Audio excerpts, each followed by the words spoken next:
Homagyanatimirandasya Gyananjana Shalakaya Chakshurunmilitam Dhena Tasmai Shri Gurave Namah. Om Namo Bhagavate Vasudevaya. Om Namo Bhagavate Vasudevaya. Om Namo Bhagavate Vasudevaya. Om Namo Bhagavate Vasudevaya. Om Namo Bhagavate Vasudevaya.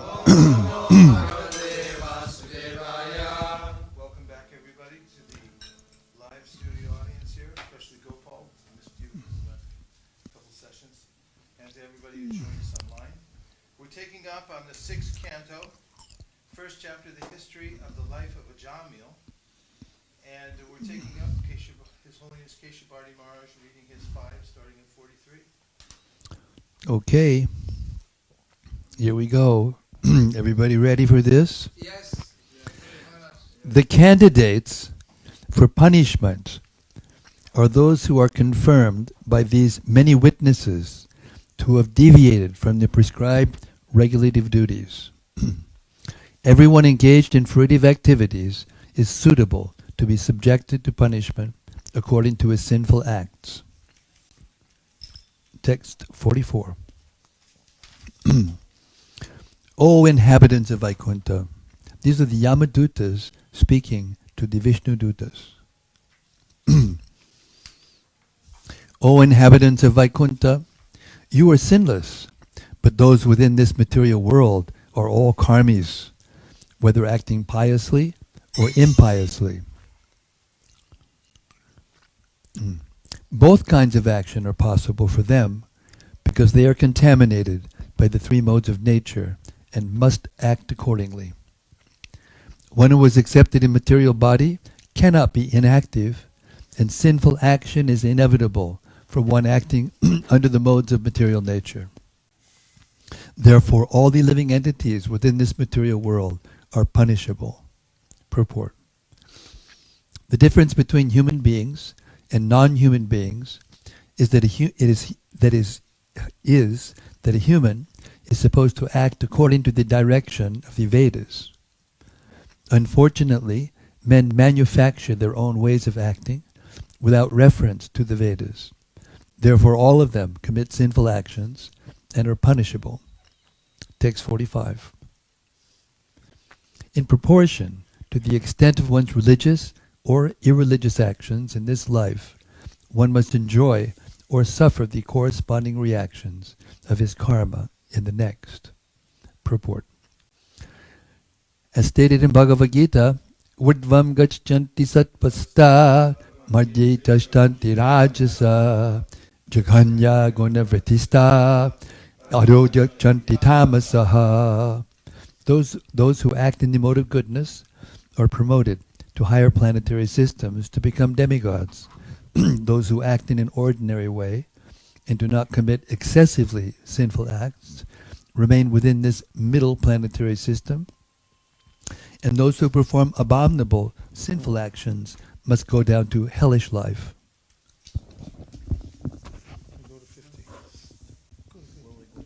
Finish? That must mean it must end at 50. Text 46. O best of the demigods, we can see three different varieties of life, which are due to the contamination of the three modes of nature. The living entities are thus known as peaceful, restless, and foolish. As happy, unhappy, or in between, or as religious, irreligious, and semi-religious. We can deduce that in the next life, these three kinds of material nature will similarly act. Purport. The actions and reactions of the three modes of material nature are visible in this life. For example, some people are very happy, some are very distressed, and some are in mixed happiness and distress. This is the result of past association with the modes of nature, goodness, passion, and ignorance. Since these varieties are visible in this life, we may assume that the living entities, according to their association with the different modes of material nature, will be happy, distressed, or between the two in their next lives also. Therefore, the best policy is to disassociate oneself from the three modes of material nature and be always transcendental to their contamination. This is possible only when one fully engages in the devotional service of the Lord. As Krishna confirms in Bhagavad Gita, Mam chayo vibicharina bhakti yogena sevate sagunan samati chaitan brahmabhuyaya kalpate. One who engages in full devotional service, who does not fall down in any circumstance, at once transcends the modes of material nature and thus comes to the spiritual platform. Unless one is fully absorbed in the service of the Lord, one is subject to the contamination of the three modes of material nature and must therefore suffer from distress or mixed happiness and distress. Text 47.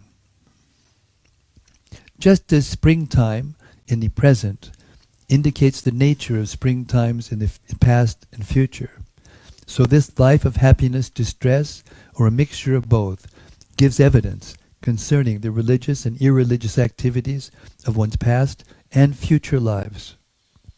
Purport. Our past and future are not very difficult to understand, for time is under the contamination of the three modes of material nature. As soon as spring arrives, the usual exhibition of various types of fruits and flowers automatically becomes manifest, and therefore we may conclude that spring in the past was adorned with similar fruits and flowers, and will be so adorned in the future also. Our repetition of birth and death is taking place within time, and according to the influence of the modes of nature, we are receiving various types of bodies and being subjected to various conditions. Text 48. The omnipotent Yamaraj is as good as Lord Brahma, for while situated in his own abode or in everyone's heart like the Paramatma, he mentally observes the past activities of the living entity and thus understands how the living entity will act in future lives. Purport. One should not consider Yamaraj an ordinary living being. He is as good as Lord Brahma. He has the complete cooperation of the Supreme Lord, who is situated in everyone's heart, and therefore, by the grace of the Supersoul, he can see the past, present, and future of a living being from within. The word anumimang means that he can decide in consultation with the Supersoul. Anu means following. The actual decisions concerning the next lives of the living entities are made by the Supersoul, and they are carried out by Yamaraj. Text 49. As a sleeping person acts according to the body manifested in his dreams and accepts it to be himself, so one identifies with his present body, which he acquired because of his past religious or irreligious actions, and is unable to know his past or future lives. Purport. A man engages in sinful activities because he does not know what he did in his past to get his present materially conditioned body, which is subjected to the threefold miseries. As stated by Rishabhadev in Srimad Bhagavatam, Nunam pratak kurute vikarma. A human being who is mad after sense gratification does not hesitate to act sinfully. Yat idriya priyata, not indriya pritaya aprinoti. He performs sinful actions simply for sense gratification. Nasadu manye. This is not good. Yata atmano yam asan apiklesha da asadeyaha. Because of such sinful actions, one receives another body in which to suffer, as he is suffering in his present body because of his past sinful activities. It should be understood that a person who does not have Vedic knowledge always acts in ignorance of what he has done in the past, what he is doing at present, and how he will suffer in the future. he is completely in darkness. Therefore the Vedic injunction is tamasima, don't remain in darkness. Jyotirgama, try to go to the light. The light, or illumination, is Vedic knowledge, which one can understand when he is elevated to the mode of goodness, or when he transcends the modes of goodness by engaging in devotional service to the spiritual master and the Supreme Lord. This is described in the Shvetasvatara Upanishad. Yasya Devi Pada Bhaktir Yata Devi Tata Guru Tasyayate Katita Yartak Prakashante Mahatmanaha. Under those great souls who have implicit faith in both the Lord and the spiritual master, all the imports of Vedic knowledge are automatically revealed. The Vedas enjoin Tad Vijnanartam Sagarum Eva Bhikachet. One must approach a spiritual master who has full knowledge of the Vedas and be faithfully directed by him in order to become a devotee of the Lord. Then the knowledge of the Vedas will be revealed. When the Vedic knowledge is revealed, one need no longer remain in the darkness of material nature. According to his association with the material modes of nature, goodness, passion, and ignorance, a living entity gets a particular type of body. The example of one who associates with the mode of goodness is a qualified Brahmana. Such a Brahmana knows past, present, and future because he consults the Vedic literature and sees through the eyes of Shastra, Shastra Chakshu. He can understand what his past life was, what he is in the present body, and how he can obtain liberation from the clutches of Maya and not accept another material body. This is all possible when one is situated in the mode of goodness. Generally, however, the living entities are engrossed in the modes of passion and ignorance. In any case, one receives an inferior or superior body at the discretion of the Supreme Personality of Godhead, Paramatma. As stated in the previous verse, Manasayeva Pure Deva Purva Rupam Vipaschita Anumam Mamtite Purvam Manasa Bhagavan Ajaha. Everything depends on Bhagavan, or Aja, the unborn. Why doesn't one please Bhagavan to receive a better body? The answer is Agyas Tamasa, because of gross ignorance. One who is in complete darkness cannot know what his past life was or what his next life will be. He is simply interested in his present body. Even though he has a human body, a person in the mode of ignorance and interested only, even though he has a human body, a person in the mode of ignorance and interested only in his present body is like an animal. For an animal, being covered by ignorance, thinks that the ultimate goal of life and happiness is to eat as much as possible. A human being must be educated to understand his past life and how he can endeavor for a better life in the future. There is even a book called Bhrigu Samhita, which reveals information about one's past, present, and future lives according to astrological calculations.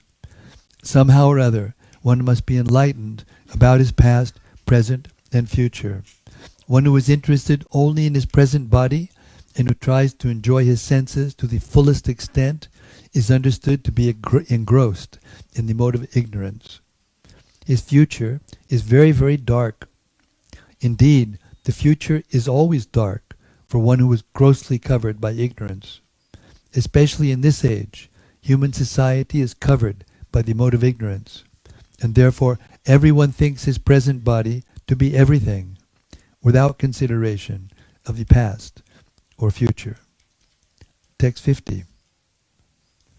Above the five senses of perception, the five working senses, and the five objects of the senses is the mind.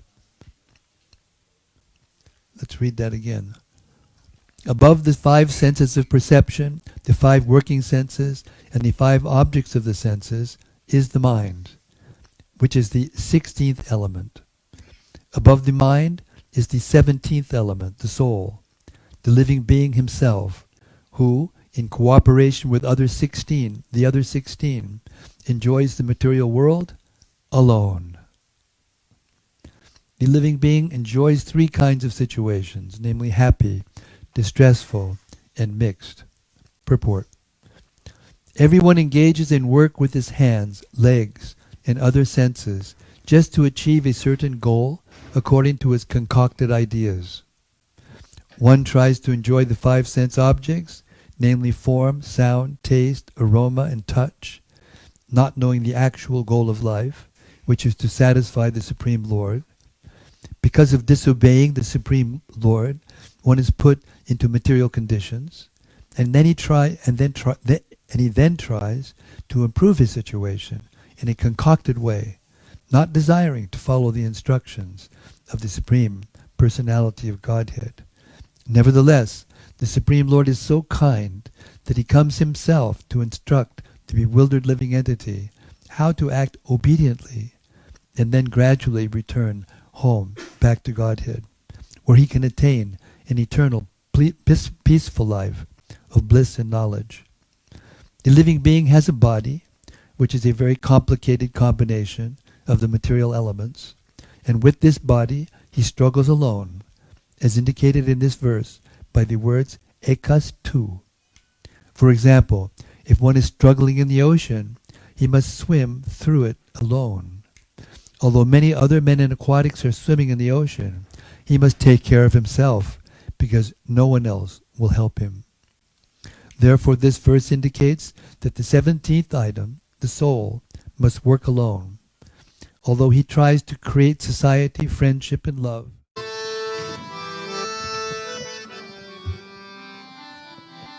O Krishna, beloved son of Nanda Maharaj, I am your eternal servant, but somehow or other I have fallen into this ocean of nations, and although I am struggling very hard, there is no way I can save myself. If you kindly pick me up and fix me as one of the particles of dust at your lotus feet, that will save me. In a similar way, Bhaktivinoda sang, Padi Padi Pavarna Jale, Tari Badi Na Keiki Upai. My dear Lord, I cannot remember when I somehow or other fell into this ocean of nations, and now I can find no way to rescue myself. We should remember that everyone is responsible for his own life. If an individual becomes a pure devotee of Krishna, he is then delivered from the ocean of nations.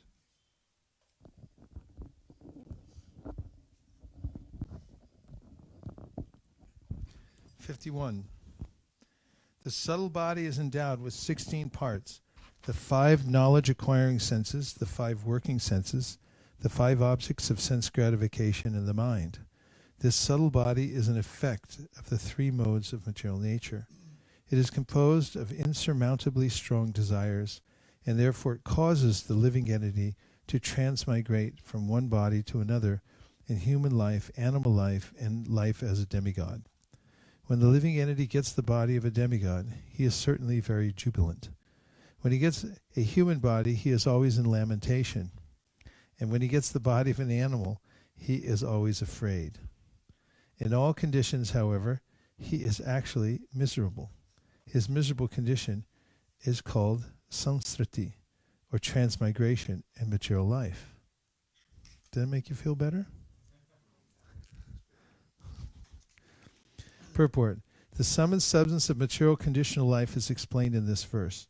The living entity, the 17th element, is struggling alone, life after life. This struggle is called samsriti, or material conditional life. In Bhagavad Gita, it is said that the force of material nature is insurmountably strong. Daivihiyesham gunamayi mamamaya duratyaya. Material nature harasses the living entity in different bodies. But if the living entity surrenders to the Supreme Personality of God, he becomes free from this entanglement, as confirmed in Bhagavad Gita, Mameva ye prapadyante maya me tam tarantite. Thus his life becomes successful.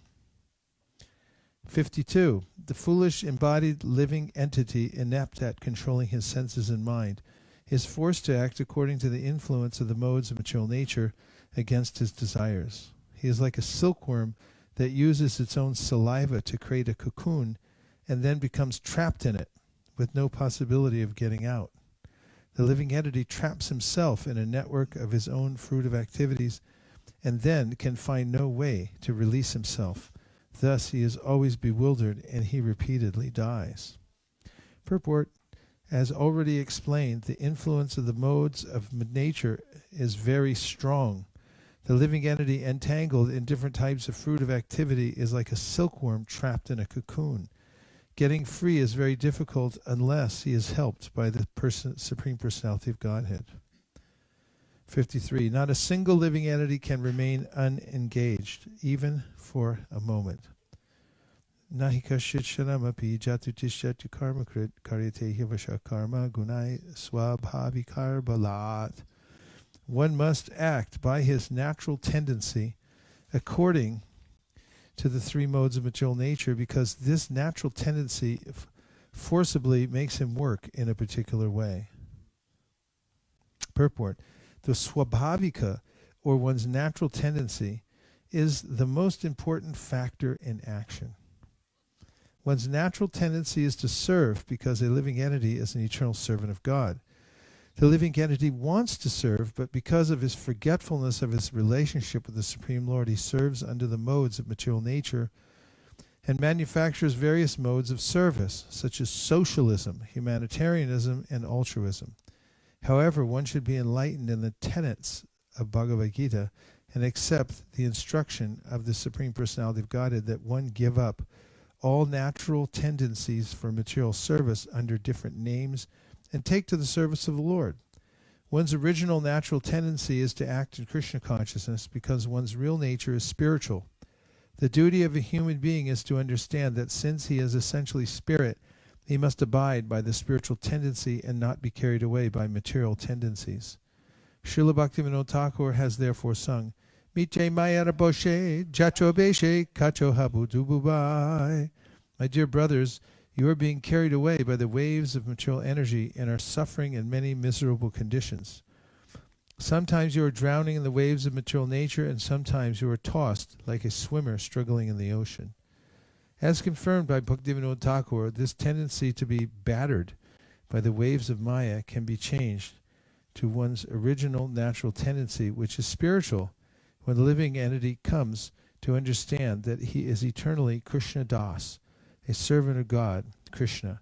Jiv Krishna Das, e Bishwas Korleto Artukonai. If instead of serving Maya under different names, one turns his service attitude toward the Supreme Lord, he is then safe, and there is no more difficulty. If one returns to his original natural tendency in the human form of life, by understanding the perfect knowledge given by Krishna himself in the Vedic literature, one's life is successful. 54. The fruit of activities a living entity performs, whether pious or impious, are the unseen cause for the fulfillment of his desires. This unseen cause is the root for the living entity's different bodies. Because of his intense desire, the living entity takes birth in a particular family and receives a body which is either like that of his mother or like that of his father. The gross and subtle bodies are created according to his desire. Purport: the gross body is a product of the subtle body, as stated in Bhagavad Gita 8.6. Yang vapi smaran bhavam tajatyante kalevaram tam tam evaiti kaunteya sadatat bhava bhavitaha. Whatever state of being one remembers when he quits his body, that state he will attain without fail. The atmosphere of the subtle body at the time of death is created by the activities of the gross body. Thus, the gross body acts during one's lifetime, and the subtle body acts at the time of death. The subtle body, which is called linga, the body of desire, is the background for the development of a particular type of gross body, which is either like that of one's mother or like that of one's father.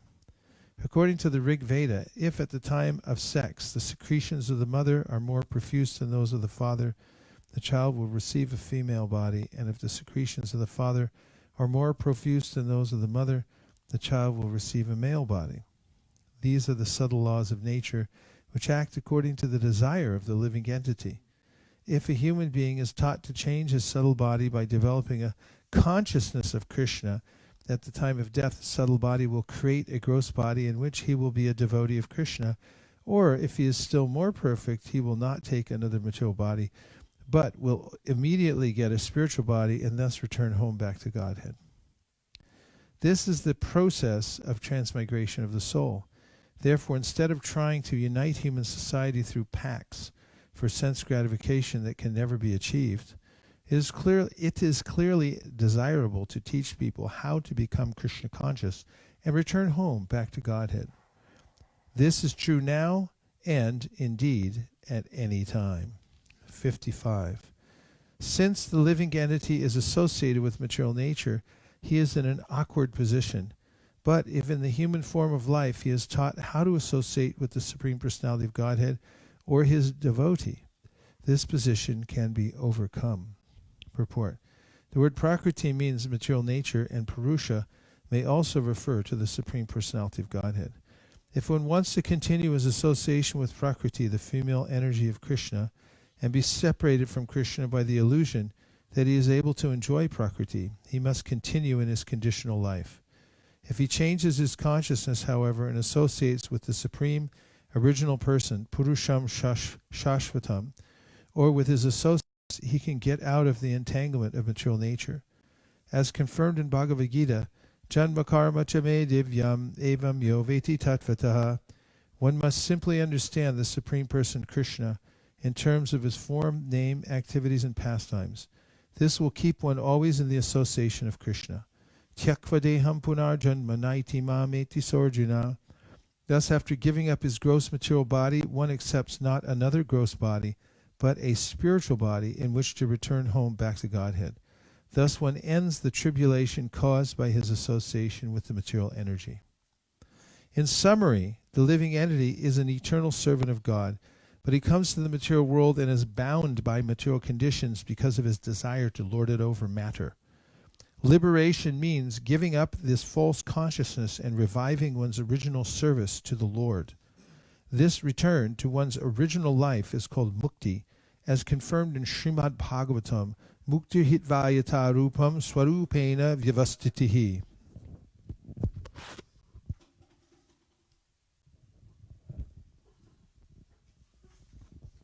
Mm-hmm. 56, 57.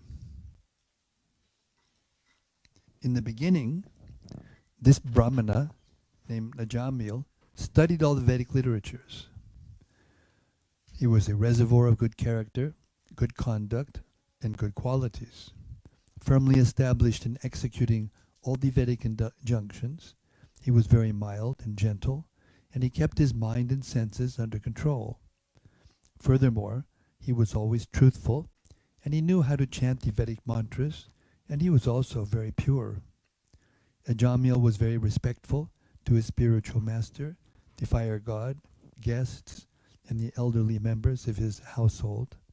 Indeed, he was free from false prestige. He was upright, benevolent to all living entities, and well-behaved. He would never speak nonsense or envy anyone. Purport. The order carriers of Yamaraj, the Yamadutas, are explaining the factual position of piety and impiety and how a living entity is entangled in this material world. Describing the history of Ajamil's life, the Yamadutas relate that in the beginning he was a learned scholar of the Vedic literature. He was well behaved, neat and clean, and very kind to everyone. In fact, he had all good qualities. In other words, he was like a perfect Brahmana. A Brahmana is expected to be perfectly pious, to follow all the regulated principles, and to have all good qualities. The symptoms of piety are explained in these verses. Srila Viraraghava Acharya comments that Dridavrata means Dridam Pratam Stri Sangha Rahit Yatmaka Brahmacharya Rupam. In other words, Ajamil followed the rules and regulations of celibacy as a perfect brahmachari and was very soft-hearted, truthful, clean, and pure. How he fell down in spite of all these qualities and thus came to be threatened with punishment by Yamaraj will be described in the following verses. Text 58 and 60. Once this Brahmana, Ajamil, following the order of his father, went to the forest to collect fruit, flowers, and two kinds of grass, called Samit and Kusha. On the way home, he came upon a Shudra, a very lusty, fourth-class man, who was shamelessly embracing and kissing a prostitute. The Shudra was smiling, singing, and enjoying as if this were proper behavior. Both the Shudra and the prostitute were drunk. The prostitute's eyes were rolling in intoxication, and her dress had become loose. Such was the condition in which Ajamil saw them. Purport. While traveling along the way, Ajamil came upon a fourth-class man and a prostitute, who are vividly described here. Drunkenness was sometimes manifest even in bygone ages, although not very frequently. In this age of Kali, however, such sin is to be seen everywhere, for people all over the world have become shameless. Long ago, when he saw the scene of the drunken Shudra and the prostitute, Ajamil, who was a perfect brahmachari, was affected. Nowadays, such sin is visible in so many places, and we must consider the position of a brahmachari student who sees such behavior. For such a brahmachari to remain steady is very difficult, unless he is extremely strong in following the regulative principles. Nevertheless, if one takes to Krishna consciousness very seriously, he can withstand the provocation created by sin. In our Krishna consciousness movement, we prohibit illicit sex, intoxication, meat-eating, and gambling. In Kali Yuga, a drunk, half-naked woman embracing a drunk man is a very common sight, especially in the Western countries, and restraining oneself after seeing such things is very difficult. Nevertheless, if by the grace of Krishna one adheres to the regulated principles and chants the Hare Krishna mantra, Krishna will certainly protect him. Indeed, Krishna says that his devotee is never vanquished. Kontiya pradijanihi nami bhakta pranashyati. Therefore, all the disciples practicing Krishna consciousness should obediently follow the regulated principles and remain fixed in chanting the holy name of the Lord. Then there is no need to fear. Otherwise, one's position is very dangerous, especially in this Kali Yuga.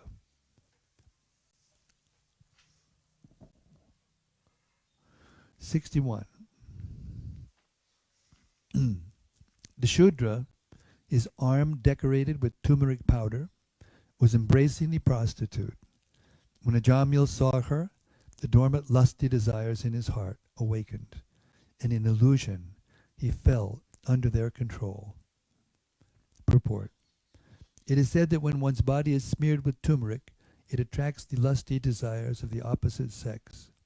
The word kama liptena indicates that the Shudra was decorated with turmeric smeared on his body. Text 62. As far as possible, he patiently tried to remember the instructions of the Shastras, not even to see a woman. With the help of this knowledge and his intellect, he tried to control his lusty desires, but because of the force of Cupid within his heart, he failed to control his mind. Purport. Unless one is very strong in knowledge, patience, and proper bodily, mental, and intellectual behavior, controlling one's lusty desires is extremely difficult. Thus, after seeing a man embracing a young woman and practically doing everything required for sex life, even a fully qualified brahmana, as described above, could not control his lusty desires and restrain himself from pursuing them. Because of the force of materialistic life, to maintain self-control is extremely difficult unless one is specifically under the protection of the Supreme Personality of Godhead through devotional service. Text 63. In the same way that the sun and moon are eclipsed by a low planet, the Brahmana lost all his good sense. Taking advantage of this situation, he always thought of the prostitute, and within a short time he took her as his servant in his house, and abandoned all the regulative principles of a Brahmana. Purport.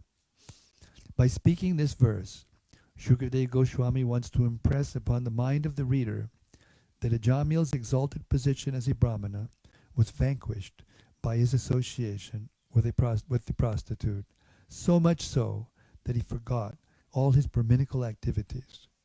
Nevertheless, at the end of his life, by chanting the 4 syllables of the name Narayana, he was saved from the gravest danger of falling down.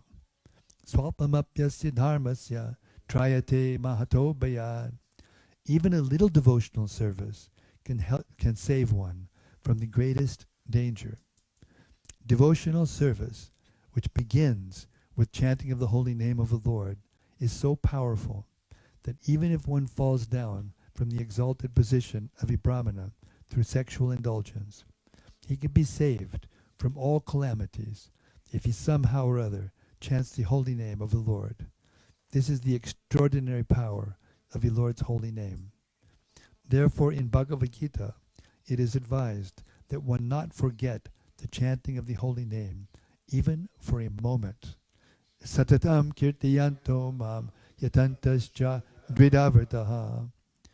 There are so many dangers in this material world that one may fall down from an exalted position at any time. Yet if one keeps himself always pure and steady by chanting the Hare Krishna Mahamantra, he will be safe without a doubt. 64.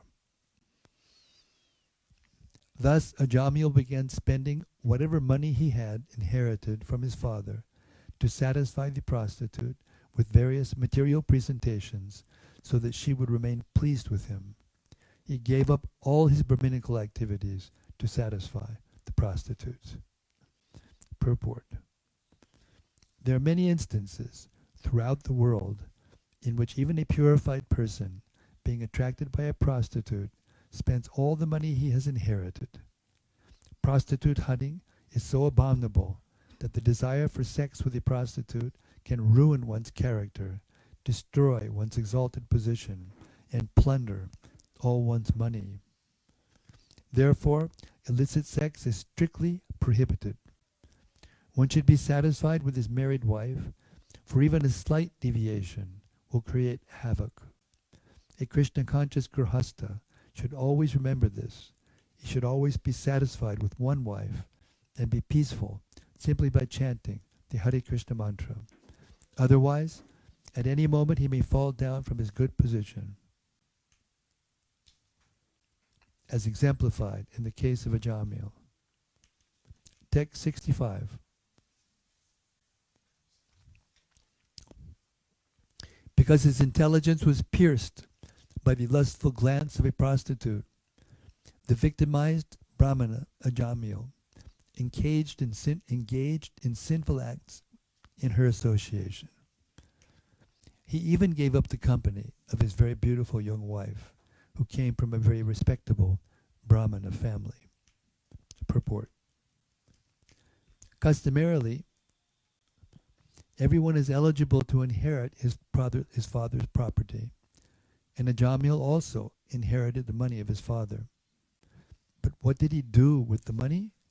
Instead of engaging the money in the service of Krishna, he engaged it in the service of a prostitute. Therefore he was condemned and was punishable by Yamaraj. How did this happen? He was victimized by the dangerous, lustful glance of a prostitute. Although born of a Brahmana family, this rascal, bereft of intelligence because of the prostitute's association, earned money somehow or other, regardless of whether properly or improperly, and used it to maintain the prostitute's sons and daughters. This Brahmana irresponsibly spent his long lifetime transgressing all the rules and regulations of the Holy Scripture, living extravagantly and eating food prepared by a prostitute.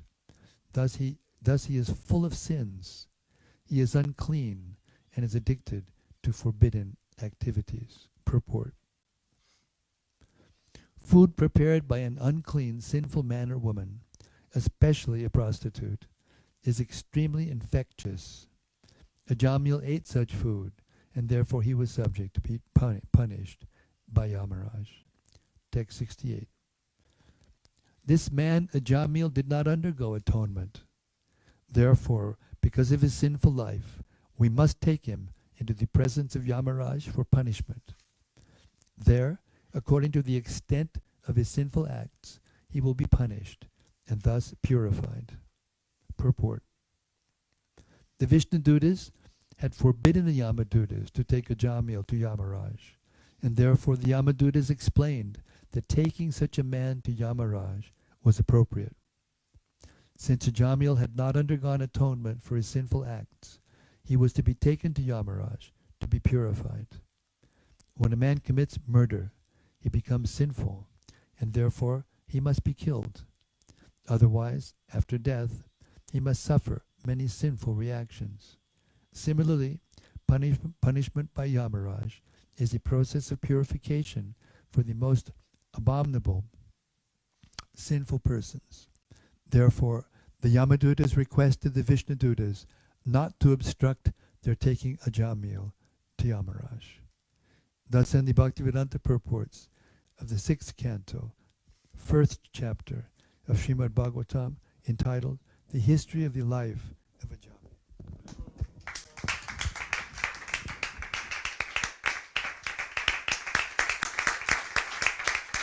Bravo. Bravissimo.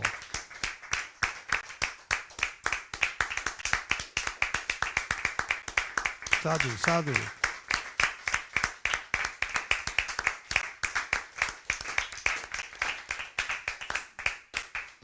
Shami Prash, microphone.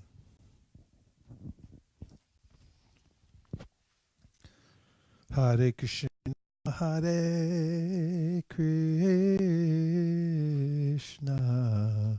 Krishna Krishna, Hare Hare, Hare Rama, Hare Rama, Rama Rama, Hare Hare. Tech team, we need a tech team over here. Krishna. I just want to appreciate one thing Prabhupada said in a purport. He said, therefore, this is from text 54, therefore, instead of trying to unite human society through pacts for sense gratification that can never be achieved, it is clearly desirable to teach people how to become Krishna conscious and return home back to Godhead. I mean, it's so like the naked truth, you know. Human society is, material society is just pacts for sense gratification that can never be achieved. It's noble working for Krishna consciousness.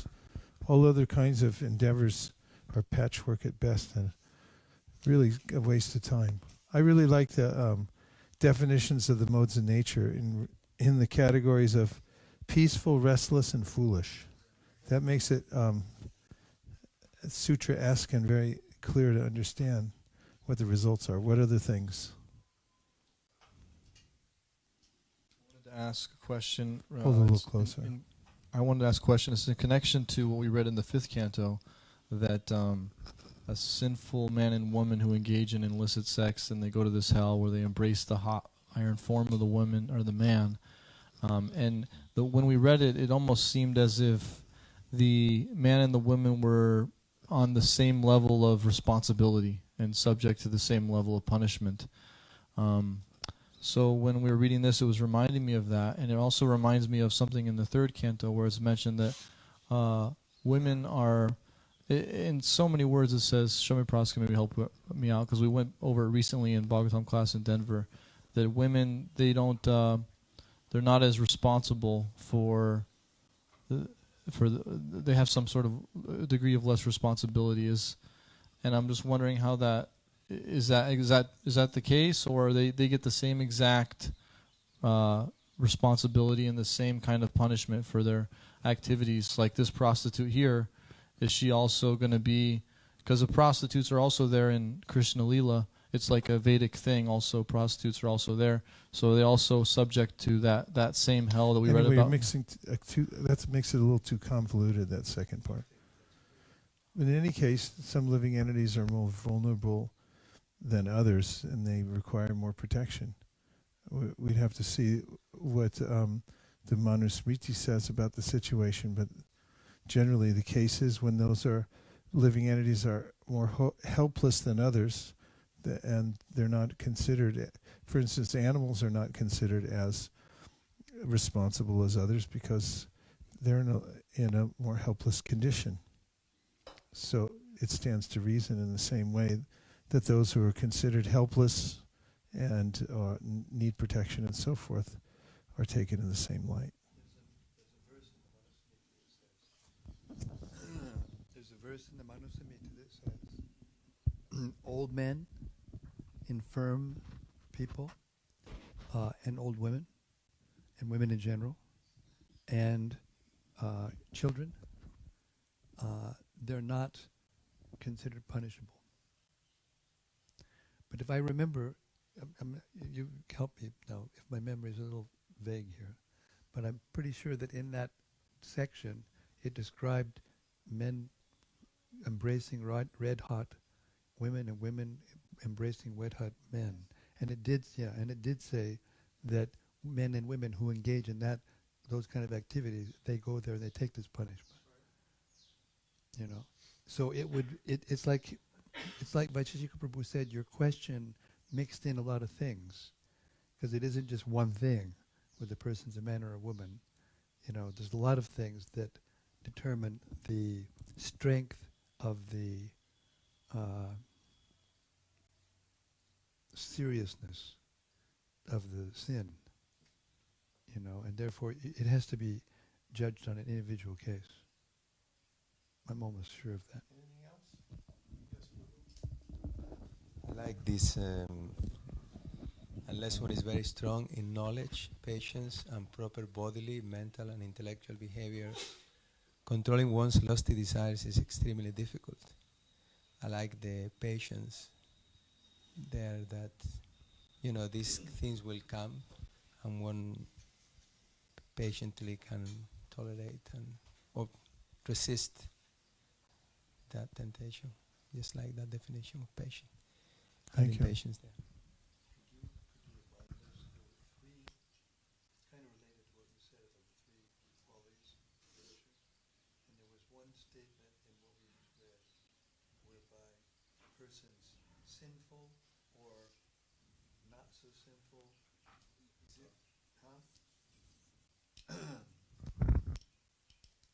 I'd like Vaisesika Prabhu to remember with his sterling memory that section we read that was talking about the different degrees of implications in the modes of nature. Well, first of all, they described it as happy and mixed and suffering. But there was another statement that said something to the effect that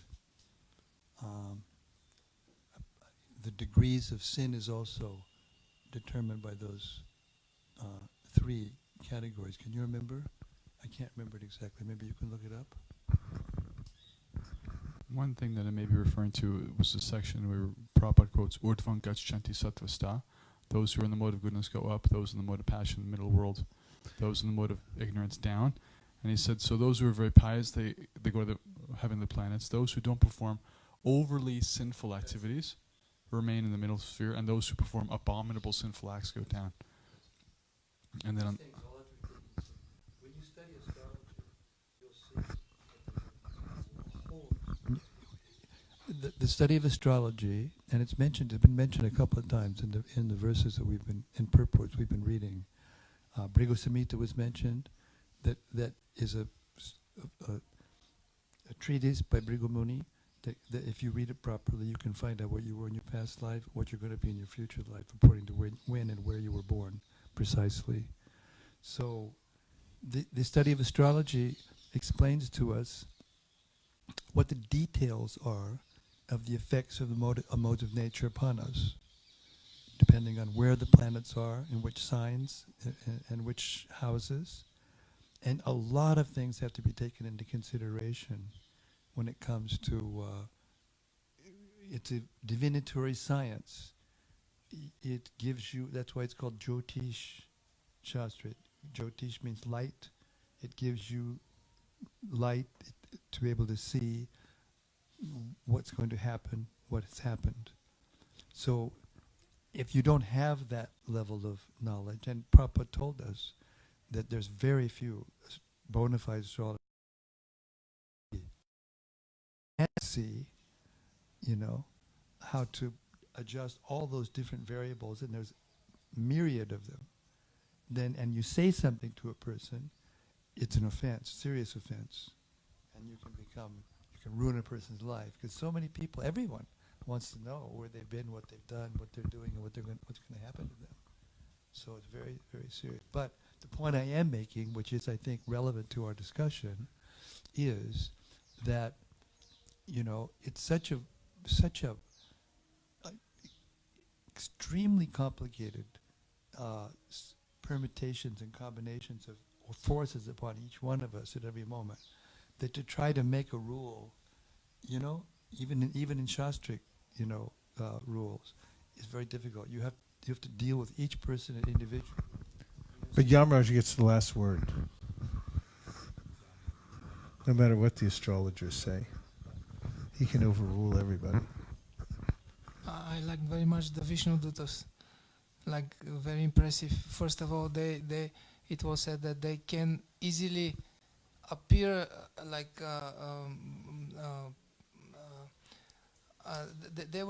they could pretend that they are the Supreme Personality of Godhead without problem.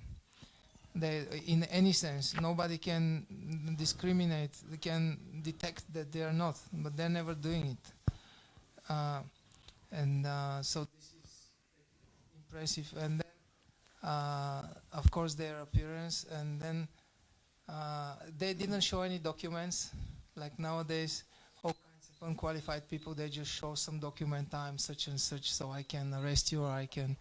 But they were so qualified, it was visible. So they didn't need to legitimate themselves or something like this. So this is very nice, very nice. Also, when they started speaking to the Yamadutas, they were smiling. This serious situation, they are stopping them, but they were smiling. It was very nice. And then imposing their will, they could destroy them, beat them, just physically stuff. So many other means they have, but they just But so authoritatively and nicely, they started civilized discussion to clarify the authority, who is who and why he's doing what he's doing. And I like this very much, this way of solving the whole. Not only that, their means of communication was to ask a lot of questions. Yeah. They could have stated their case because they already knew which way they wanted to go. But I'd like to. Go right ahead. No, I insist. After you.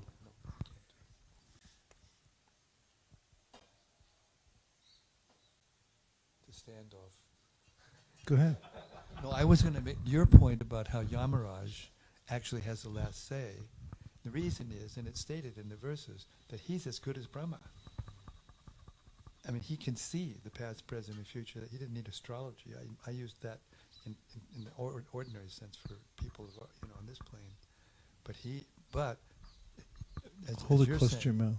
But as you're saying, no matter how much he knew, actually he knew that, and therefore we're going to see that when the Yamadutas thought, nobody's as powerful as Yamaraj, he knows everything, so this is the law he told us, and therefore I'm doing this.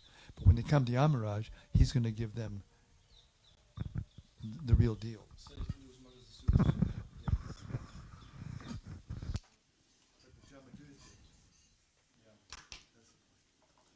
Text 1. Shukadeva Goswami said, "My dear king, the servants of Lord Vishnu are always very expert in logic and arguments. After hearing the statements of the Yamadutas, they replied as follows." The Vishnu Dutas said, Alas, how painful it is that irreligion is being introduced into an assembly where religion should be maintained.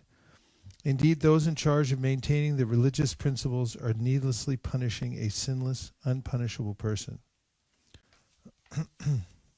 Purport: the Vishnudutas accused the Yamadutas of violating the religious principles by attempting to drag Ajamil to Yamaraj for punishment. Yamaraj is the officer appointed by the Supreme Personality of Godhead to judge religious and irreligious principles and to punish people who are irreligious. However, if completely sinless people are punished, the entire assembly of Yamaraj is contaminated. This principle applies not only in the assembly of Yamaraj, but throughout human society also. In human society, properly maintaining religious principles is the duty of the king's court or the government. Unfortunately, in this yuga, Kali Yuga, the religious principles are tampered with, and the government cannot properly judge who is to be punished and who is not. It is said that in the Kali Yuga, if one cannot spend money in court, one cannot get justice. Indeed, the courts of justice, in courts of justice, it is often found that magistrates are bribed for favorable judgments. Sometimes religious men who preach the Krishna conscious movement for the benefit of the entire populace are arrested and harassed by the police and courts. The Vishnudutas, who are Vaishnavas, lamented for these very regrettable facts.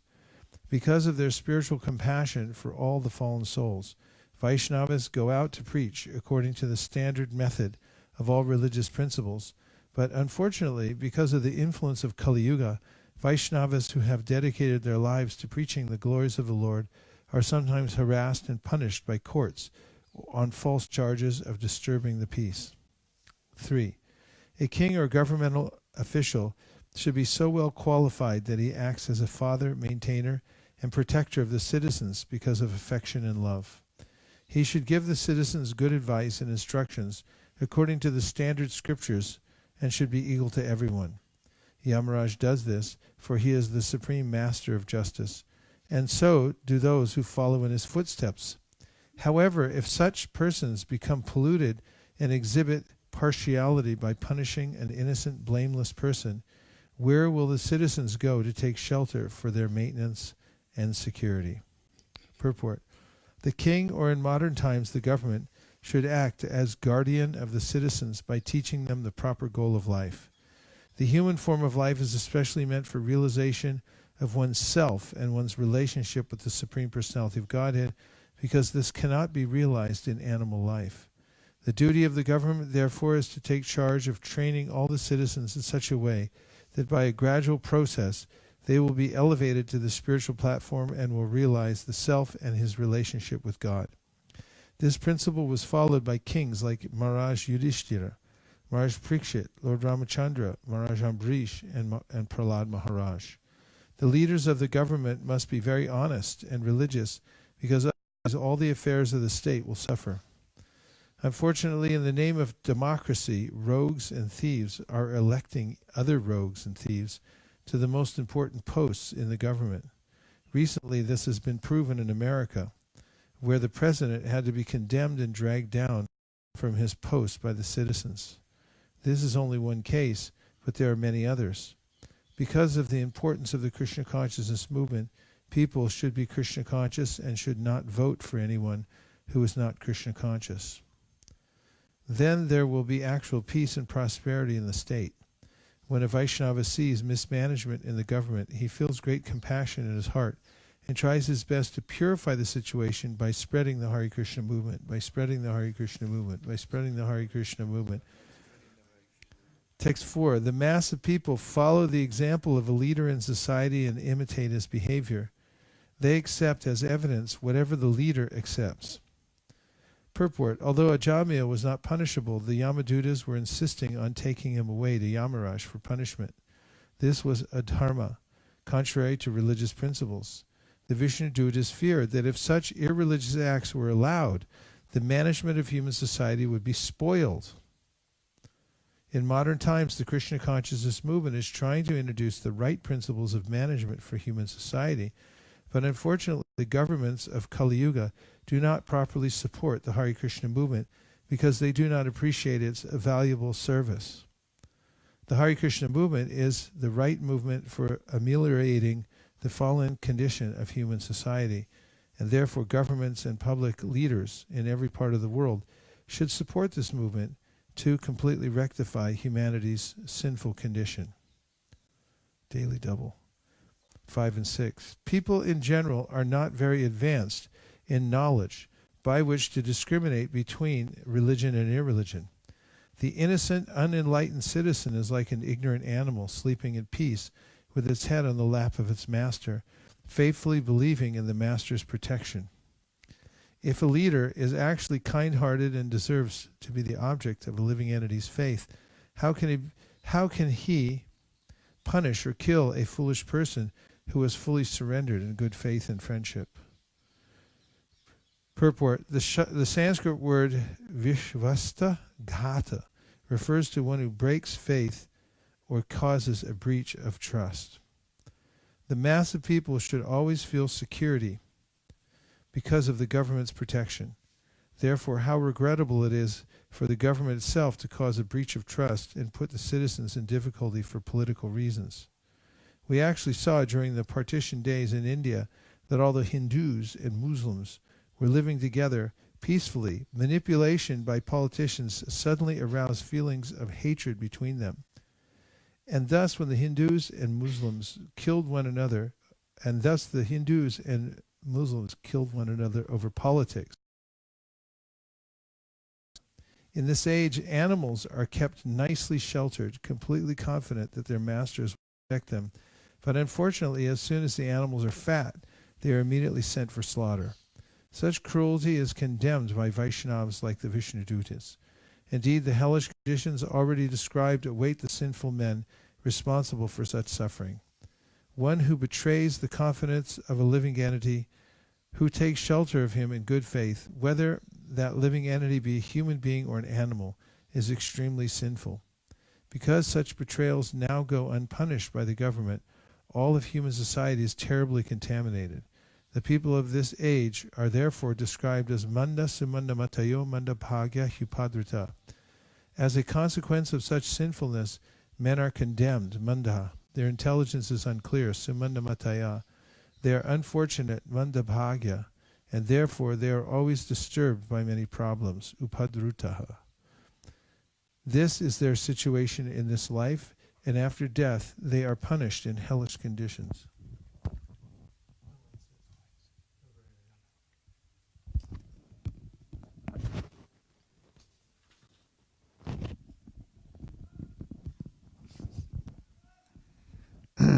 Text 7.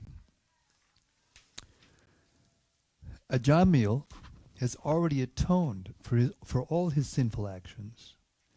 Indeed, he has atoned not only for sins performed in one life, but for those performed in millions of lives. For in a helpless condition, he chanted the holy name of Narayana.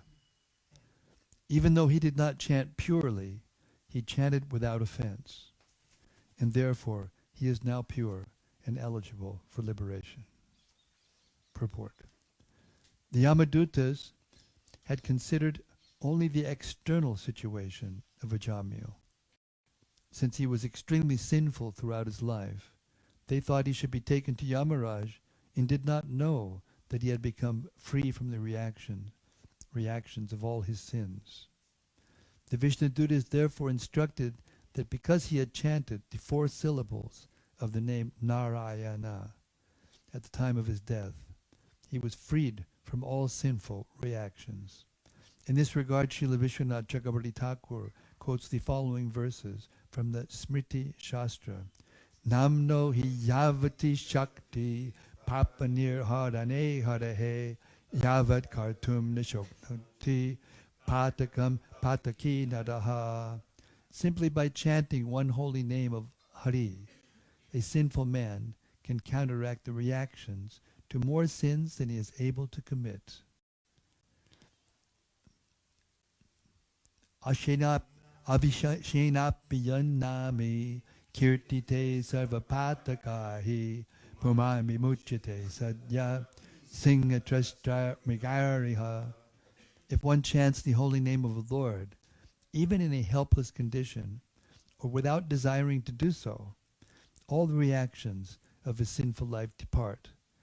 Just as when a lion roars, all the small animals flee in fear. Garuda Purana. Sakrit uch charitam yena harir it yaksharam dvayam bhadapari kadastena mokshaya gamanam prati.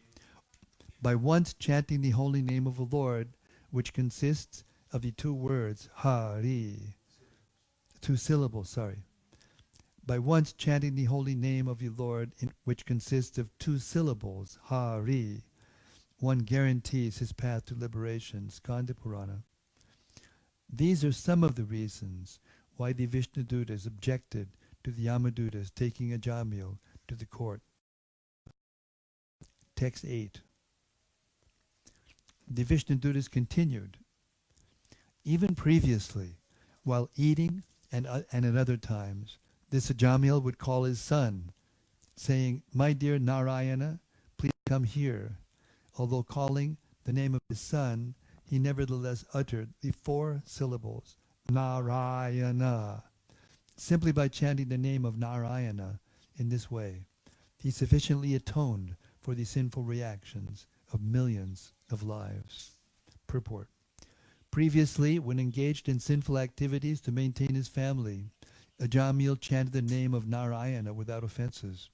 To chant the holy name of the Lord, just to counteract one's sinful activities, or to commit sinful activities on the strength of chanting the holy name, is offensive. Namno balat asihi papa buddhihi.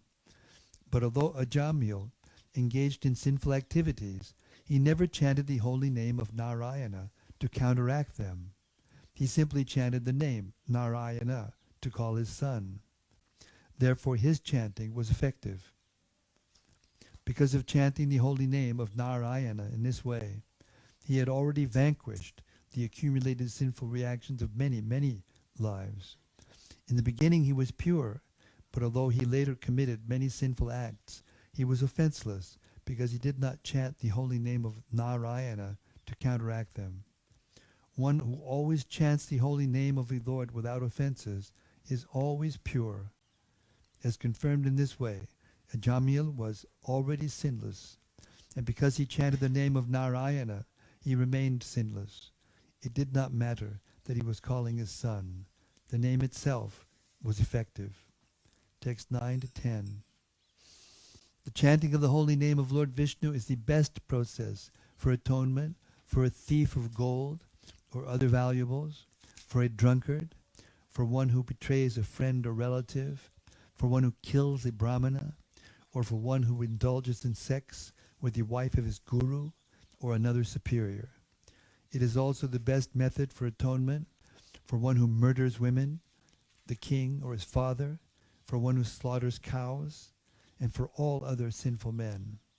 Simply by chanting the holy name of Lord Vishnu, such sinful persons may attract the attention of the Supreme Lord, who therefore considers, because this man has chanted my holy name, my duty is to give him protection.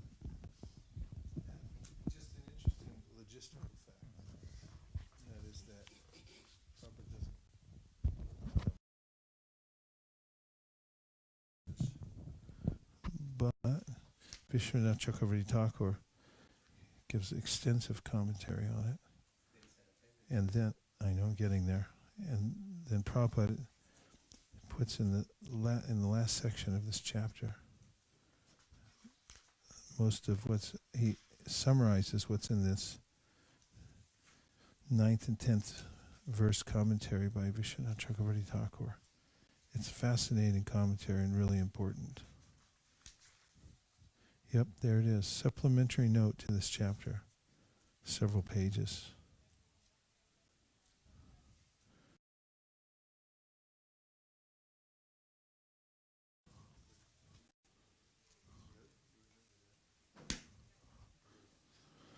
By following the Vedic ritualistic ceremonies or undergoing atonement, everyone okay? Yes. By following the Vedic ritualistic ceremonies or undergoing atonement, sinful men do not become as purified as by chanting once the holy name of Lord Hari. Although ritualistic atonement may free one from sinful reactions, it does not awaken devotional service, unlike the chanting of the Lord's names, which reminds one of the Lord's fame, qualities, attributes, pastimes, and paraphernalia. Purport. Srila Chakravarti Thakur comments that the chanting of the holy name of the Lord has special significance that distinguishes it from the Vedic ritualistic ceremonies of atonement for severe, more severe, and most severe sinful actions. There are 20 types of religious scriptures called Dharma Shastras, beginning with the Manu Samhita and Parashara Samhita. But herein it is stressed that although one may become free from the reactions of the most sinful activities by following the religious principles of these scriptures, this cannot promote a sinful man to the stage of loving service to the Lord. On the other hand, chanting the holy name of the Lord even once not only frees one immediately from the reactions of the greatest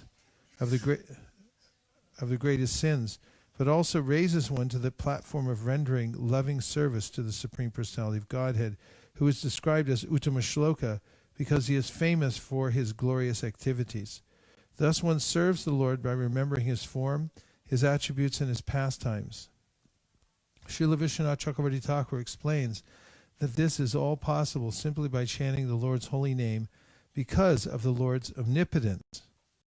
What cannot be achieved through the performance of Vedic rituals can be easily achieved through the chanting of the Lord's holy name. To chant the holy name and dance in ecstasy is so easy and sublime that one can achieve all the benefits of spiritual life simply by following this process. Therefore, Sri Chaitanya Mahaprabhu declares, Param Vijayate Sri Krishna Sankirtanam. All glories to Sri Krishna Sankirtan. The Sankirtan movement we have started offers the best process for becoming purified of all sinful reactions and coming immediately to the platform of spiritual life. Okay, that deserves a Haribol. Everyone please say.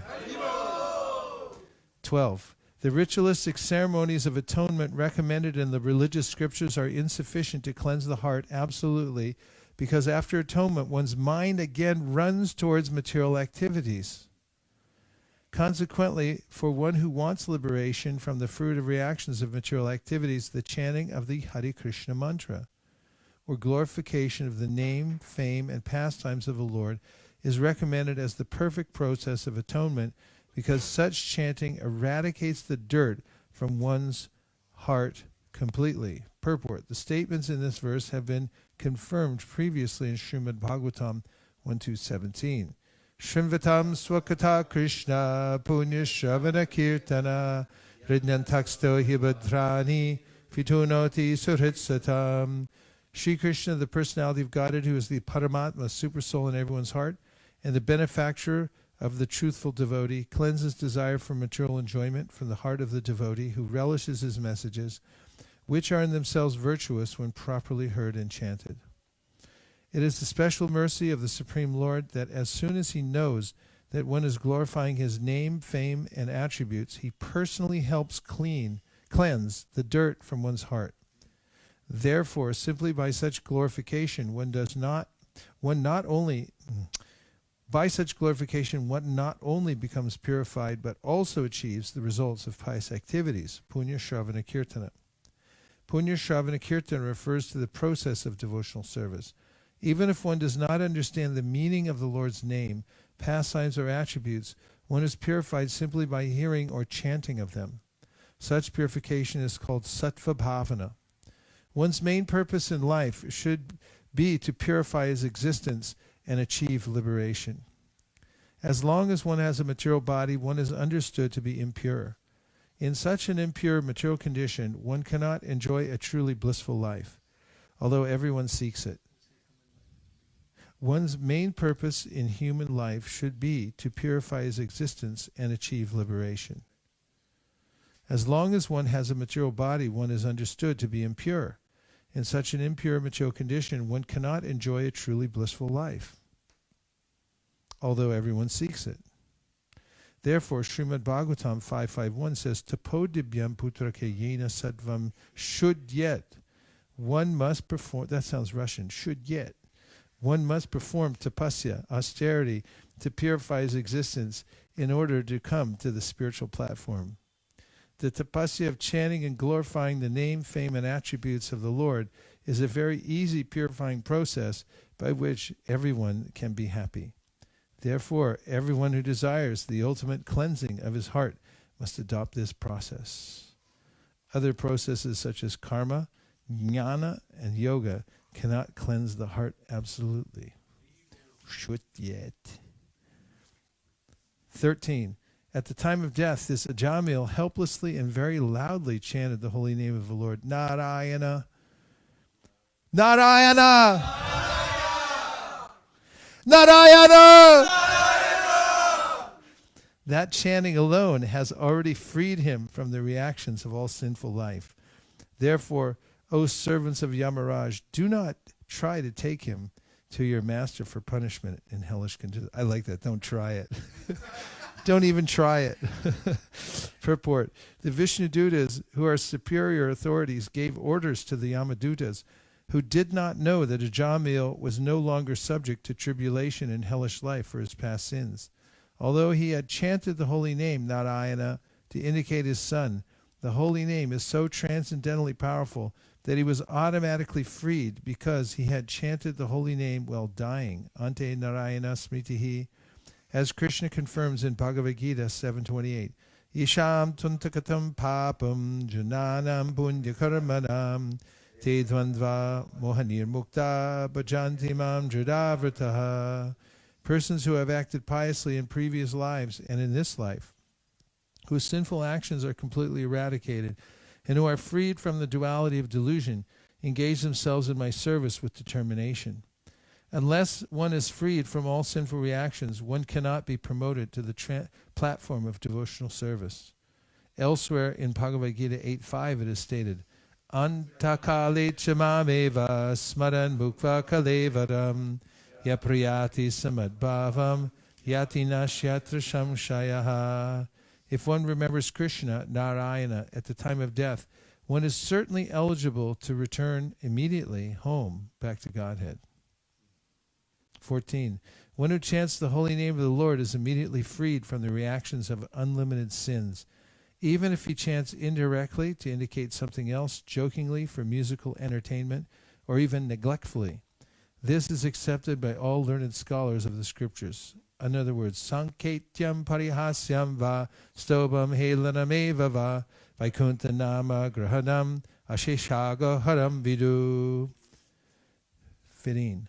If one chants the holy name of Hari and then dies because of an accidental misfortune, such as falling from the top of a house, slipping and suffering broken bones while traveling on the road, being bitten by a serpent, being afflicted with pain and high fever, or being injured by a weapon, one is immediately absolved from having to enter hellish life, even though he is sinful.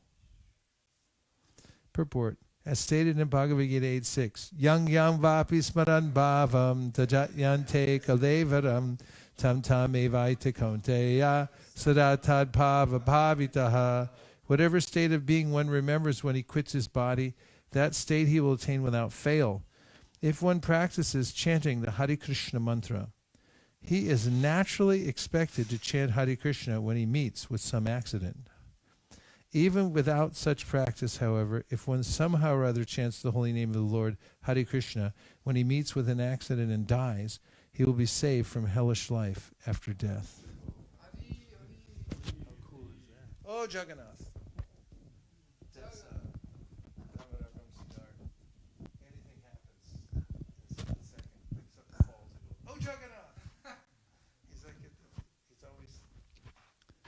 I mean, how cool is that? Doesn't get any cooler than that. This is a small story I heard about Maharaja Swami. He was riding with Kavi Karnapur, devotee who lives with us in Denver, on a motorbike in some like Middle Eastern country, I think, Bangladesh. and they were driving along, and Mahavishnu Maharaj had just been preaching to all these Muslims and telling them, "You think God is only Allah?" He said, "No, God is like the sun. He's different names."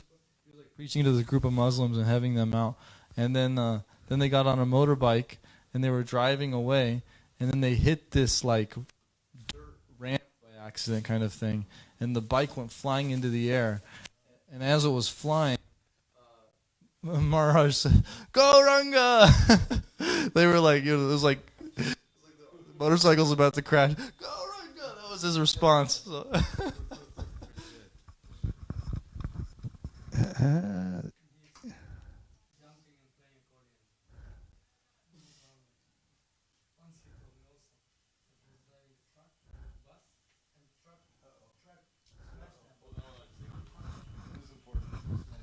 Hare Krishna. Yes, Mahavishnu Maharaj is transcendental. And once he was telling me when they were driving that Sankirtan bus, and trucks smashed them. So he put 2 legs in the front and said also, "Gauranga!" And still he was alive. So it was amazing. He broke the leg, but the major destruction was avoided. I mean, really, spiritual name is everything. Gauranga! Authorities who are learned scholars and sages have carefully ascertained that one should atone for the heaviest sins by undergoing a heavy process of atonement, and one should atone for lighter sins by undergoing lighter atonement. Chanting the Hare Krishna mantra, however, vanquishes all the effects of sinful activities, regardless of whether heavy or light. Purport. In this regard, Srila Vishwanath Chakravarti Thakur describes an incident that took place when Samba was rescued from the punishment of the Kauravas. Samba fell in love with the daughter of Duryodhana, and since according to Kshatriya custom, one is not offered a Kshatriya's daughter unless he displays his chivalrous valor, Samba abducted her. Consequently, Samba was arrested by the Kauravas. Later, when Lord Balaram came to rescue him, there was an argument about Samba's release. Since the argument was not settled, Balaram showed his power in such a way that all of Hastinapur trembled, and it would have been vanquished as if by a great earthquake. Then the matter was settled, and Samba married Duryodhana's daughter. The purport is that one should take shelter of Krishna Balaram, the Supreme Personality of Godhead, whose protective power is so great that it cannot be equaled in the material world. However powerful the reactions of one's sins, they will immediately be vanquished if one chants the name of Hari, Krishna, Balaram, or Narayana. Krishna Balaram! Text 17. Although one may neutralize the reactions of sinful life through austerity, charity, vows, and other such methods, these pious activities cannot uproot the material desires in one's heart.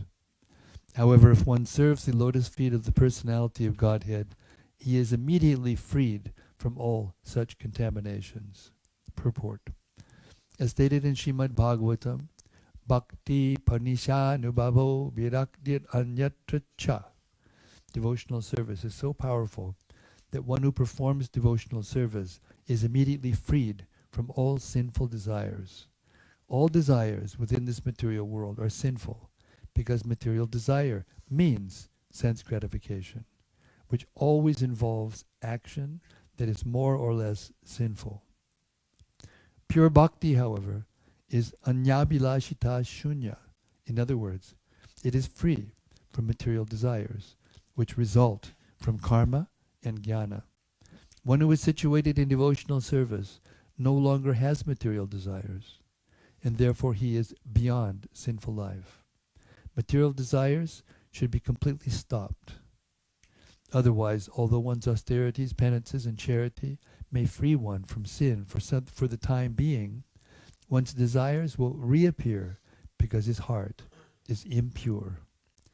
Thus he will act sinfully and suffer. Text 18.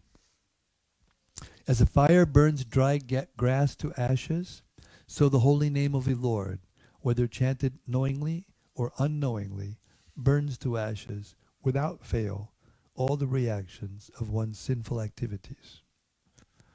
Fire will act, purport, fire will act, regardless of whether handled by an innocent child or by someone well aware of its power.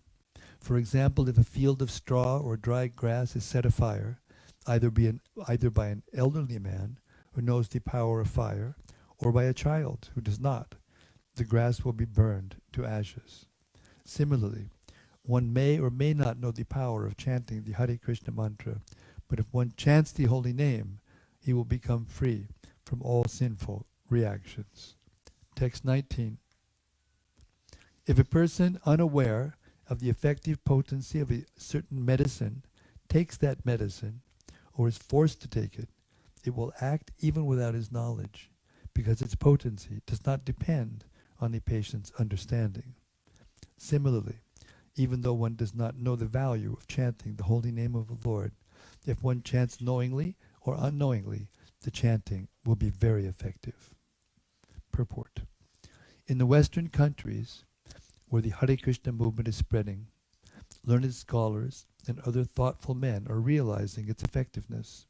For example, Dr. J. Stilson Judah, a learned scholar, has been very much attracted to this movement because he has actually seen that it is turning hippies addicted to drugs into pure Vaishnavas who voluntarily become servants of Krishna and humanity. Even a few years ago, such hippies did not know the Hare Krishna mantra, but now they are chanting it and becoming pure Vaishnavas. Thus they are becoming free from all sinful activities, such as illicit sex, intoxication, meat eating, and gambling. This is practical proof of the effectiveness of the Hare Krishna movement, which is supported in this verse. One may or may not know the value of chanting the Hare Krishna mantra, but if one somehow or other chants it, he will immediately be purified, just as one who takes a potent medicine will feel its effects, regardless of whether he takes it knowingly or unknowingly. Text 20. Sri Shukadev Goswami continued, My dear king, having thus perfectly judged the principles of devotional service with reasoning and arguments, the order carriers of Lord Vishnu released the Brahmana Ajamil from the bondage of the Yamadutas and saved him from imminent death. We're continuing with our reading of the Srimad Bhagavatam. We're now on Canto 6. We're up to Chapter 2, which is entitled Ajamil Delivered by the Vishnu Dutas. We're taking up where we left off after the cow break at text number 21. My dear Maharaj Parikshit, O subduer of all enemies, after the servants of Yamaraj had been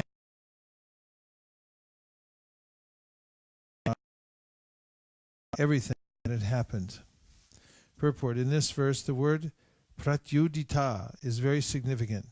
The servants of Yamaraj are so powerful that they can be hindered anywhere, but this time they were baffled and disappointed in their attempt to take away a man they considered sinful. Therefore they immediately returned to Yamaraj and described to him everything that had happened. From the nooses of Yamaraj's servants, this Brahmana Ajamil, now free from fear, came to his senses and immediately offered obeisances to the Vishnu Dutas.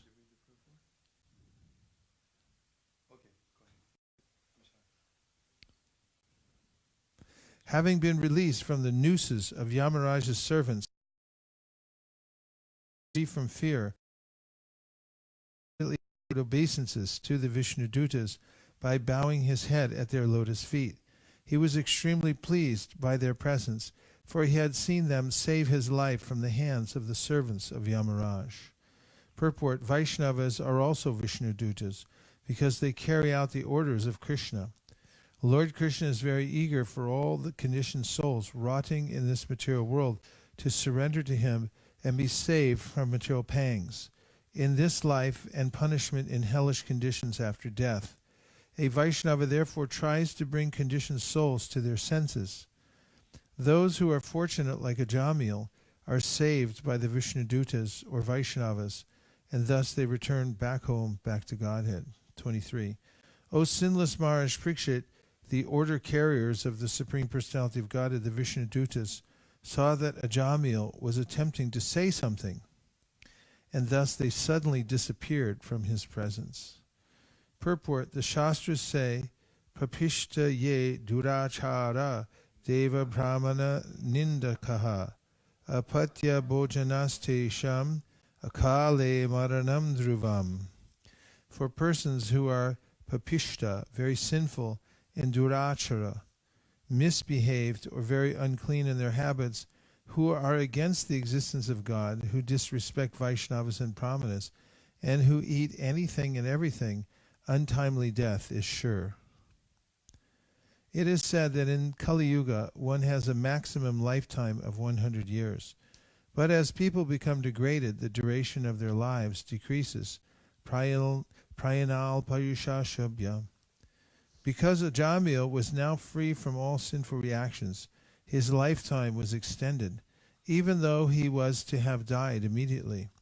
When the Vishnudutas saw Ajamil trying to say something to them, they disappeared to give him a chance to glorify the Supreme Lord. Since all his sinful reactions had been vanquished, he was now prepared to glorify the Lord. Indeed, one cannot glorify the Lord unless one is completely free from all sinful activities. This is confirmed by Krishna himself in Bhagavad Gita 7:28.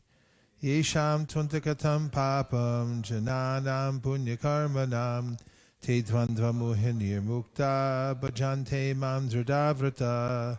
Persons who have acted piously in previous lives and in this life, whose sinful actions are completely eradicated, and who are freed from the duality of delusion, engage themselves in my service with determination.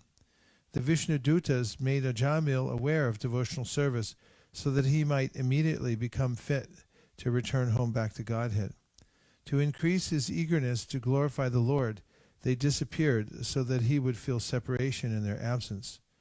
In the mode of separation, glorification of the Lord is very intense. To increase his eagerness to glorify the Lord, they disappeared so that he would feel separation in their absence. In the mode of separation, glorification of the Lord is very intense. 24 and 25. After hearing the discourses between the Yamadutas and the Vishnudutas, Ajamil could understand the religious principles that act under the three modes of material nature. These principles are mentioned in the three Vedas. He could also understand the transcendental religious principles which are above the modes of material nature and which concern the relationship between the living being and the Supreme Personality of Godhead. Furthermore, Ajamil heard glorification of the name, fame, qualities, and pastimes of the Supreme Personality of Godhead. He thus became a perfectly pure devotee. He could then remember his past sinful activities, which he greatly regretted having performed. Purport: in Bhagavad Gita, Krishna told Arjuna, Traigunya Vishaya Veda Nistraigunya Bhavarjuna Nirdvanvo Nitya Sattvasto Niryoga Shema Atmavan. The Vedas mainly deal with the subject of the three modes of material nature. Rise above these modes, O Arjuna. Be transcendental to all of them. Be freed from all dualities and from all anxieties for gain and safety, and be established in the self. The Vedic principles certainly prescribe a gradual process for rising to the spiritual platform, but if one remains attached to the Vedic principles, there is no chance of his being elevated to spiritual life. Krishna therefore advised Arjuna to perform devotional service, which is the process of transcendental religion. What is the process of transcendental religion? Would you say it was devotional service? Okay. The transcendental position of devotional service is also confirmed in Srimad Bhagavatam 1.2.6. Savai pum samparo dharmo Yato bhakti adhoksaje. The devotional service is parodharma, transcendental dharma. It is not material dharma. True or false? Bhakti devotional service is material dharma. False. That's incorrect. You're correct. That is incorrect. People generally think that religion should be pursued for material profit. This may be suitable for persons interested in material life, but one who is interested in spiritual life should be attached to parodharma, the religious principle by which one becomes a devotee of the Supreme Lord. Yato bhakti yoksaje. Religion teaches the Lord and the living entity are eternally related, and that the duty of the living entity is to surrender to the Lord. When one is situated on the platform of devotional service, one is freed from impediments and completely satisfied. Ahaitukiya pratiyata yayama suprasidati. Having been elevated to that platform, Ajamil began to lament for his past materialistic activities and glorify the name, fame, form, and pastimes of the Supreme Personality of God. Text 26. Ajamil said, Alas, alas, being a servant of my senses, how degraded I became. I fell down from my position as a duly qualified Brahmana and begot children in the womb of a prostitute. Purport. Men of the higher classes, the Brahmanas, Kshatriyas, and Vaishyas, do not beget children in the wombs of lower class women. Therefore the custom in Vedic society is to examine the horoscopes of a girl and boy being considered for marriage to see whether their combination is suitable. Vedic astrology reveals whether one has been born in the Vipra Varna, Kshatriya Varna, Vaishya Varna, or Shudra Varna, according to the three qualities of material nature. This must be examined because a marriage between a boy of the Vipra Varna and a girl of the Shudra Varna is incompatible. Married life would be miserable for both husband and wife. Consequently, a boy should marry a girl of the same category. Of course, this is trigunya, a material calculation according to the Vedas. But if the boy and girl are devotees, there need be no such considerations. A devotee is transcendental, and therefore in a marriage between devotees, the boy and girl form a very happy combination. Text 27. Alas, all condemnation upon family tradition. Indeed, I gave up my chaste and beautiful young wife to have sexual intercourse with a fallen prostitute, accustomed to drinking wine. All condemnation upon me. Purport. This is the mentality of one who is becoming a pure devotee. When one is elevated to the platform of devotional service by the grace of the Lord and the spiritual master, one first regrets his past sinful activities. This helps one advance in spiritual life. The Vishnudutas had given Ajamil the chance to become a pure devotee, and the duty of a pure devotee is to regret his past sinful activities in illicit sex, intoxication, meat eating, and gambling. Not only should one give up his past bad habits, but he must also always regret his past sinful acts. This is the standard of pure devotion. Text 28. My father and mother were old and had no other son or friend to look after them. Because I did not take care of them, they lived with great difficulty. Alas, like an abominable lower-class man, I ungratefully left them in that condition. Purport. According to Vedic civilization, everyone has the responsibility. Women, children, and cows. This is the duty of everyone, especially an upper-class person. Because of his association with a prostitute, Ajamil abandoned all his duties. Regretting this, Ajamil now considered himself quite fallen. Text 29. It is now clear that as a consequence of such activities, a sinful person like me must be thrown into hellish conditions meant for those who have broken religious principles and must there suffer extreme miseries. Text 30. Was this a dream I saw, or was it reality? I saw fearsome men with ropes in their hands coming to arrest me and drag me away. Where have they gone?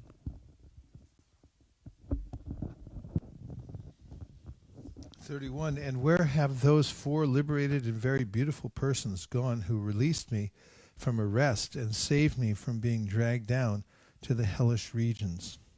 Purport: as we have learned from the descriptions in the 5th canto, the hellish planets are situated in the lower portions of this universe.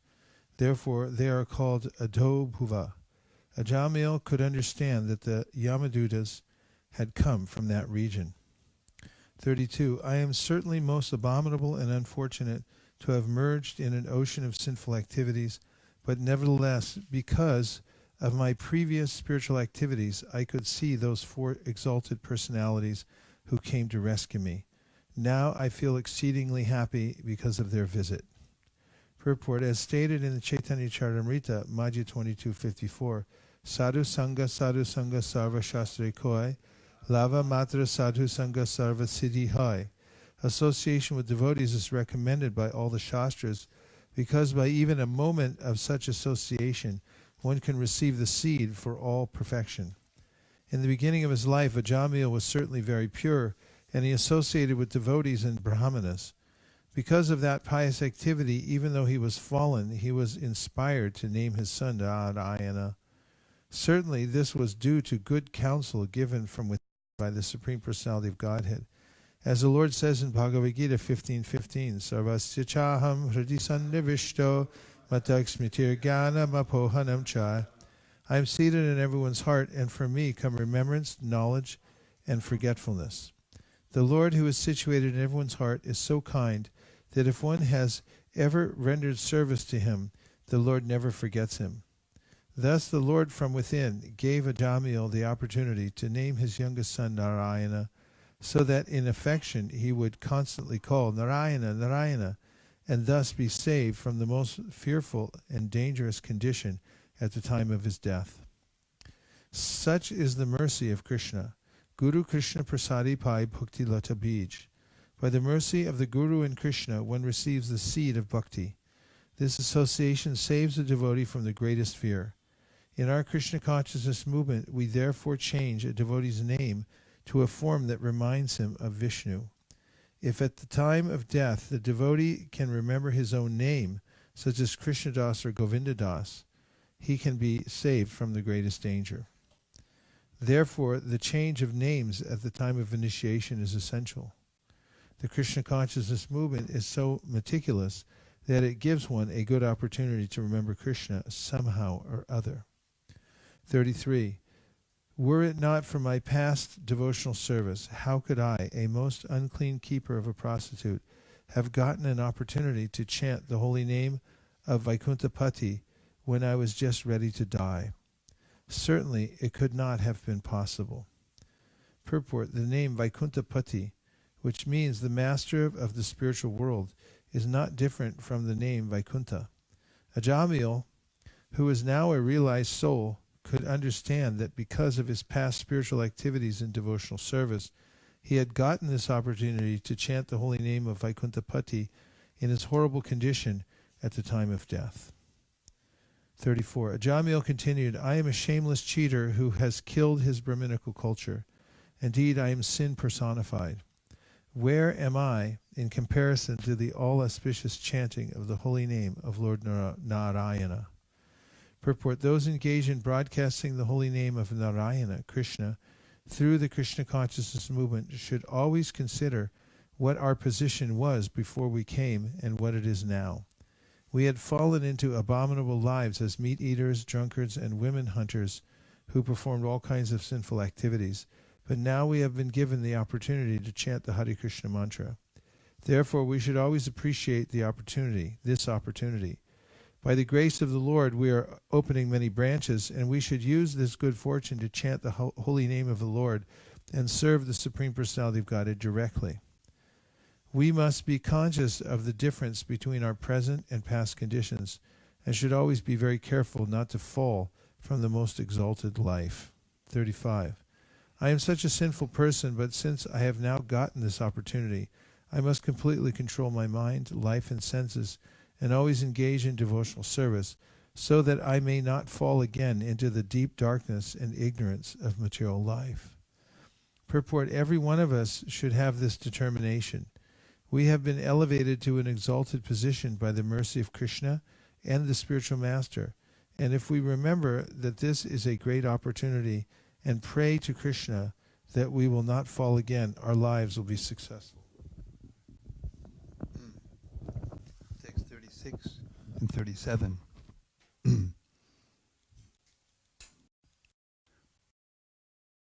Oneself with the body, one is subjected to desires for sense gratification, and thus one engages in many different types of pious and impious action.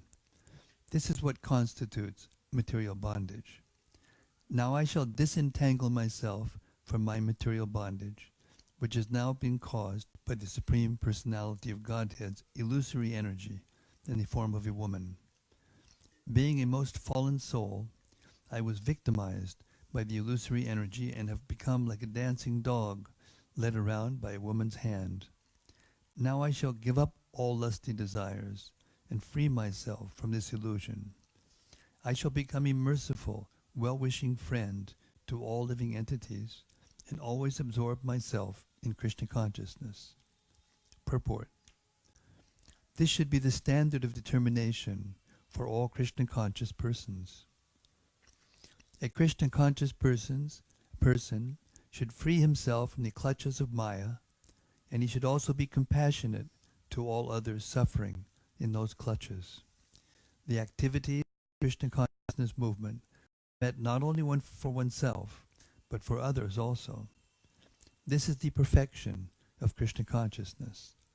One who is interested in his own salvation is not as advanced in Krishna consciousness as one who feels compassion for others and who therefore propagates the Krishna consciousness movement. Such an advanced devotee will never fall down.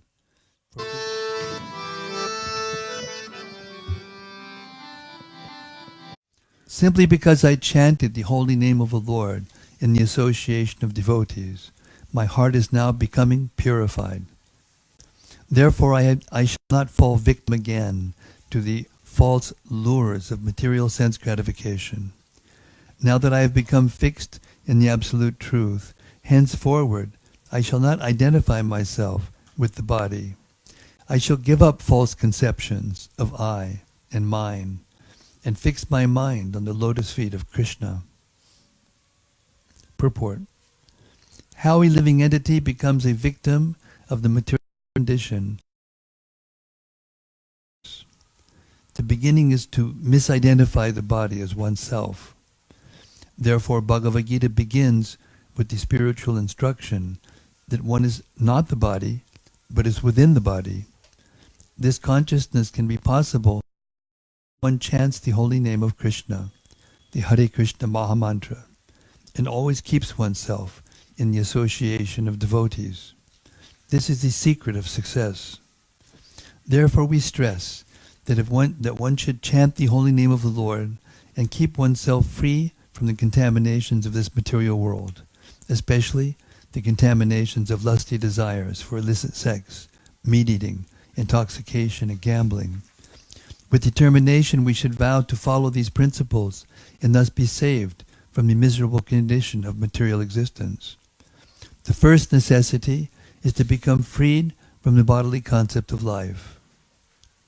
Text 39.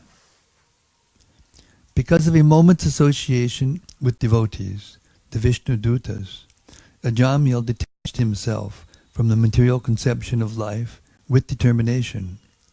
Thus freed from all material attraction, he immediately started for Hardwar. Purport: the word Mukta Sarvanubandhana indicates that after this incident, Ajamil, not caring for his wife and children, went straight to Hardwar for further advancement in his spiritual life. Our Krishna consciousness movement now has centers in Vrindavan and Navadvip, so that those who want to live a retired life, whether they be devotees or not, can go there and with determination give up the bodily concept of life. One is welcome to live in those holy places for the rest of his life in order to achieve the highest success by the very simple method of chanting the holy name of the Lord and taking prasad. Thus one may return back to Godhead. We do not have a center in Hardwar, but Vrindavan and Sridham Mayapur are better for devotees than any other places. The Chaitanya Chandrodaya temple offers one a good opportunity to associate with devotees. Let us all take advantage of this opportunity. Text 40. In Hardwar, Ajamil took at a Vishnu temple, where he executed the process of bhakti yoga. He controlled his senses and fully applied his mind in the service of the Lord. Purport. The devotees who have joined the Krishna consciousness movement may live comfortably in our many temples and engage in the devotional service of the Lord. Thus they can control the mind and senses and achieve the highest success in life. This is the process descending from time immemorial. Learning from the life of Ajamil, one should vow with determination to do what is necessary to follow this path.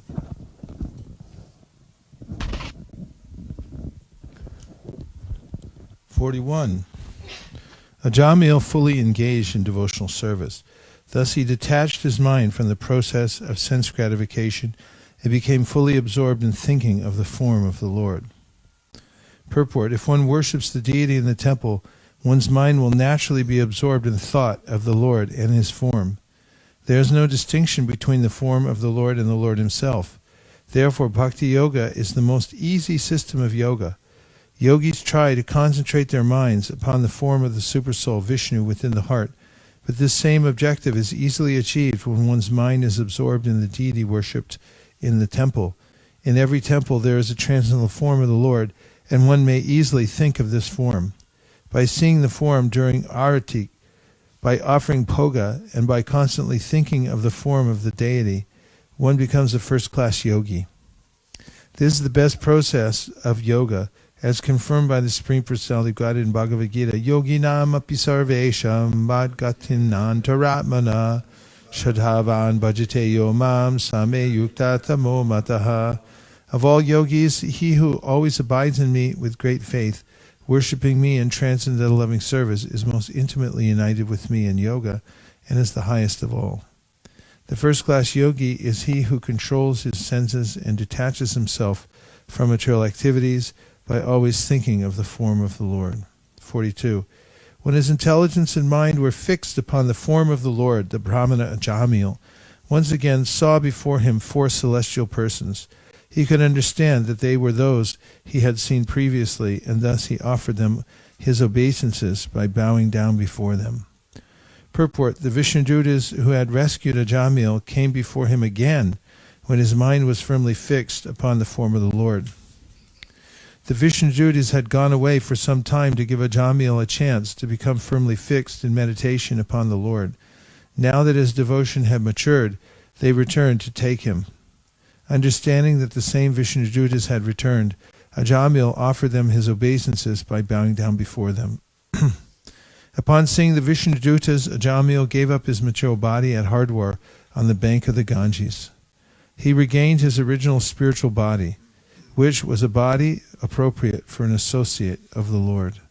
Purport. The Lord says in the Bhagavad Gita 4.9, Janma karma chame divyam evam yo veti tatvataha tyakva deham punar janma naitima meti sarjuna.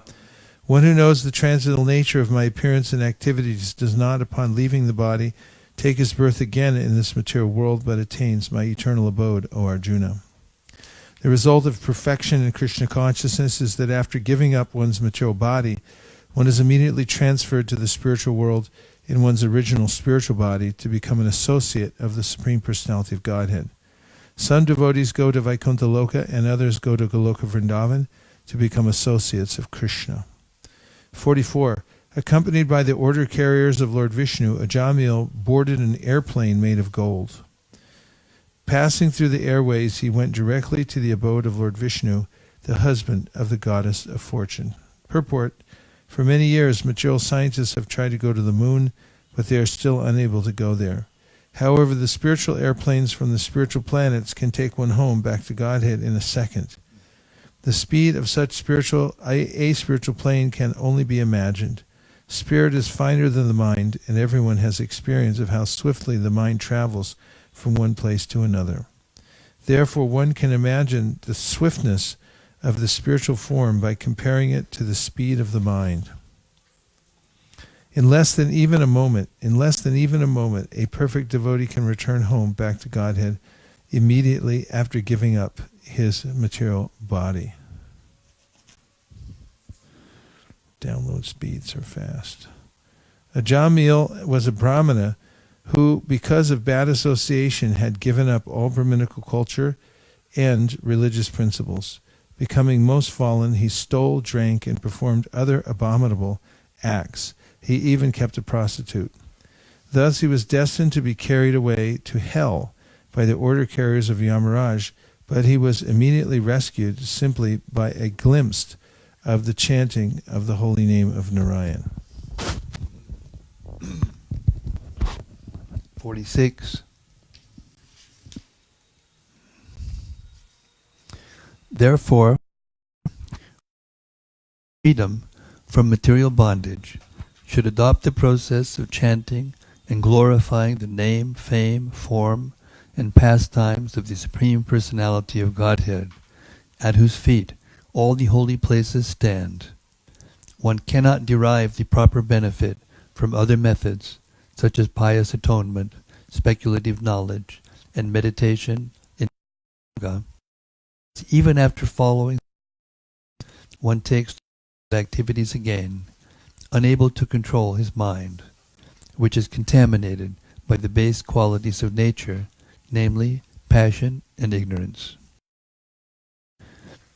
It has actually been seen that even after achieving so-called perfection, many karmis, jnanis, and yogis become attached to material activities again. Swami material activities as false, jagan mitya, but after some time they never resume material activities by opening hospitals and schools or performing other activities for the benefit of the public. Sometimes they participate in politics, although declaring themselves sannyasis, members of the renounced order. The perfect conclusion, however, is that if one actually desires to get out of the material world, he must take to devotional service, which begins with Shravanam, Kirtanam, Vishnu, chanting and hearing the glories of the Lord. The consciousness movement has actually proved this. In the Western countries, many young boys who were addicted to drugs and who had many other bad habits, which they could not give up, abandoned all those propensities and very seriously engaged in chanting the glory as soon as they consciousness movement. In other words, this process is the perfect method of atonement for actions performed in Raja and Tama, passion and ignorance. As stated in Srimad Bhagavatam, Tada rajastamo bhava kamalobhadayaschaye eta etar yadabhidam stitam sattve prasidati. As a result of Raja and Tama, one becomes increasingly lusty and greedy. But when one takes to the process of chanting and hearing, one comes to the plateau happy. As he advances in devotional service, all his doubts are completely eradicated. Vidyate hridaya grantish chidyante sarva sangshayaha. Thus, the knot of his desire for fruitive activities is cut to pieces. Text 47 and because this very confidential historical narration has the potency to vanquish all sinful reactions, one who hears or describes it with faith and devotion is no longer doomed to hellish life, regardless of his having a material body, and regardless of how sinful he may have been. Shall I read that again? Anyone want to hear that again? Yes. Raise your hand if you want to hear that again. Yes. Okay. Because this very confidential historical narration has the potency to vanquish all sinful reactions, one who hears or describes it with faith and devotion is no longer doomed to hellish life, regardless of his having a material body, and regardless of how sinful he may have been. Indeed, the Yamadutas who carry out the orders of Yamaraj do not approach him even to see him. After giving up his body, he returns home, back to Godhead, where he is very respectfully received and worshipped. Text 49. While suffering at the time of death, Ajamil chanted the holy name of the Lord. And although the chanting was directed toward his son, he nevertheless returned back to Godhead.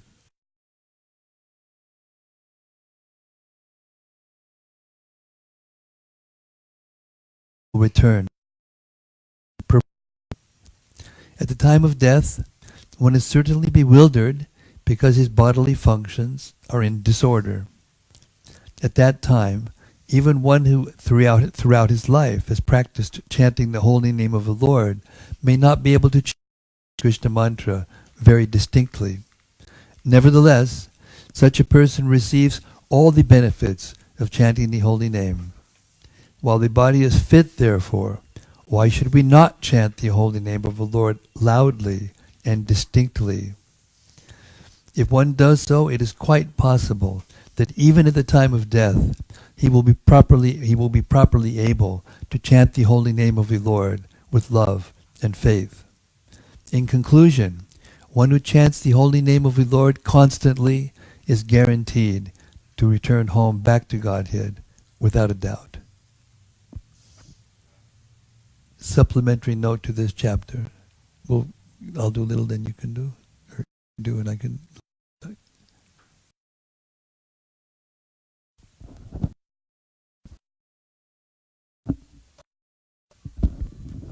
Srila Vishwanath Chakravarti Thakur's commentary to texts 9 and 10 of this chapter form a dialogue concerning how one can be free from all sinful reactions simply by chanting the holy name of the Lord. Someone may say, it may be accepted that by chanting the holy name of the Lord, one becomes freed from all the reactions of sinful life. However, if one commits sinful acts in full consciousness, not only once, but many, many times, he is unable to free himself from the reactions of such sins, even after atoning for them for 12 years or more. How is it possible, then, that simply by once chanting the holy name of the Lord, one immediately becomes freed from the reactions of such sins? Srila Vishwanath Chakravarti Thakur replies by quoting verses 9 and 10 of this chapter.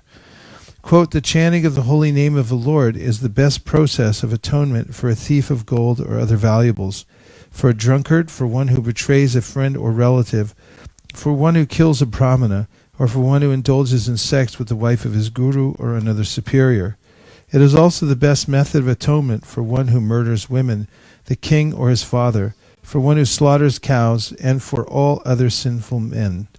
Simply by chanting the holy name of Lord Vishnu, such sinful persons may attract the attention of the Supreme Lord, who therefore considers, because this man has chanted my holy name, my duty is to give him protection. One may atone for sinful life and vanquish all sinful reactions by chanting the holy name, although this is not called atonement. Ordinary atonement may temporarily protect the sinful person, but it does not completely cleanse his heart of the deep-rooted desire to commit sinful acts. Therefore, atonement is not as powerful as the chanting of the holy name of the Lord. In the Shastras, it is said that if a person only once chants the holy name and completely surrenders unto the lotus feet of the Lord immediately considers him his ward and is always inclined to give him protection. This is confirmed by Sridhar Swami.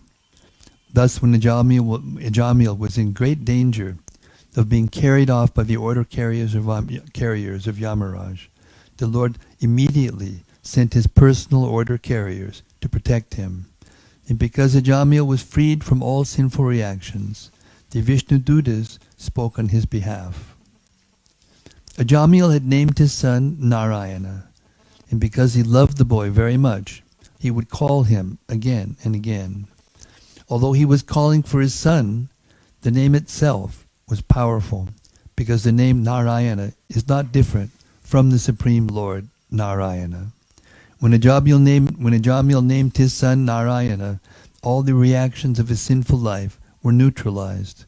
And as he continued calling his son, and thus chanting the holy name of Narayana thousands of times, he was actually unconsciously advancing in Krishna consciousness. One may argue, since he was constantly chanting the name of Narayana, how was it possible for him to be associating with a prostitute and thinking of wine? By his sinful actions he was bringing suffering upon man, and therefore one may say that his ultimate chanting of Narayana was the cause of his being freed. However, his chanting would then have been a nama aparad, namno balad yasya hi papa buddhihi. One who continues to act sinfully and tries to neutralize his sins by chanting the holy name of the Lord is a nama aparadi, an offender to the holy name. In response, it may be said that Ajamil's chanting was inoffensive because he did not chant the name of Narayana with the purpose of counteracting his sins. He did not know that he was addicted to sinful actions, nor did he know that his chanting of the name of Narayana was neutralizing them. Thus he did not commit a namaparada, and his repeated chanting of the holy name of Narayana while calling his son may be called pure chanting. Because of this pure chanting, Ajamil unconsciously accumulated the results of bhakti. Indeed, the utterance of the holy name was sufficient to nullify all the sinful reactions of his life. To cite a logical example, a fig tree does not immediately yield fruits, but in time the fruits are available. Similarly, Ajamil's devotional service grew little by little, and therefore, although he committed very sinful acts, the reactions did not affect him. In the Shastra it is said that if one chants the holy name of the Lord even once, the reactions of past, present, or future sinful life do not affect him. To give another example, if one extracts the poison fangs of a serpent, this saves the serpent's future victims from poisonous effects, even if the serpent bites repeatedly. Similarly, if a devotee chants the holy name even once, inoffensively, this protects him eternally. He need only wait for the results of the chanting to mature in due course of time. I'm going to read the last from here.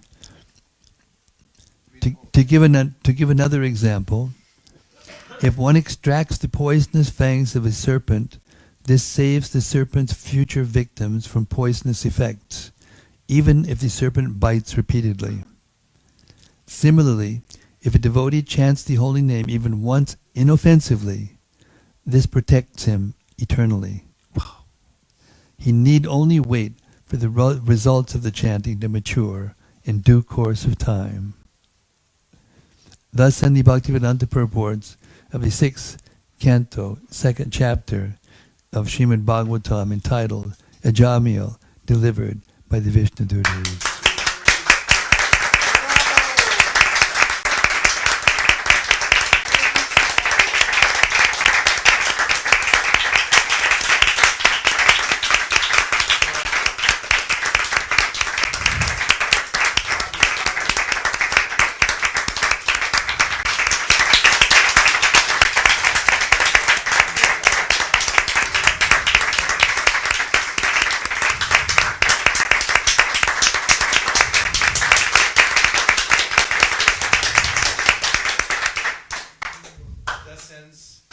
tonight's reading of the Srimad Bhagavatam.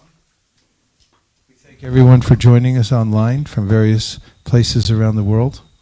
Thank everyone for coming to the live studio here at Govardhan to join the reading here at Govardhan. And we're going to take it up again tomorrow morning, Krishna willing, at 10:45 a.m. India Standard Time. So please feel free to tune in 4 channels now. So pick whichever channel you like the best and join us. And we thank you very much. Hare Krishna. Go Premanande.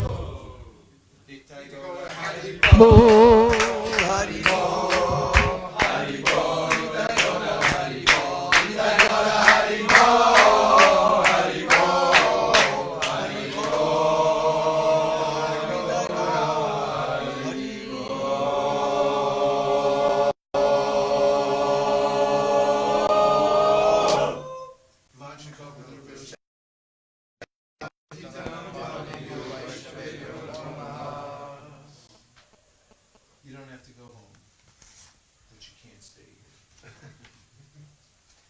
140 pages today. Hare Krishna. Case closed. Nachari Armarman, Nachari Armarman, Nachari Armarman, Nachari Armarman, hey, Nachari Armarman, Nachari Armarman, Nachari Armarman, Nachari Armarman.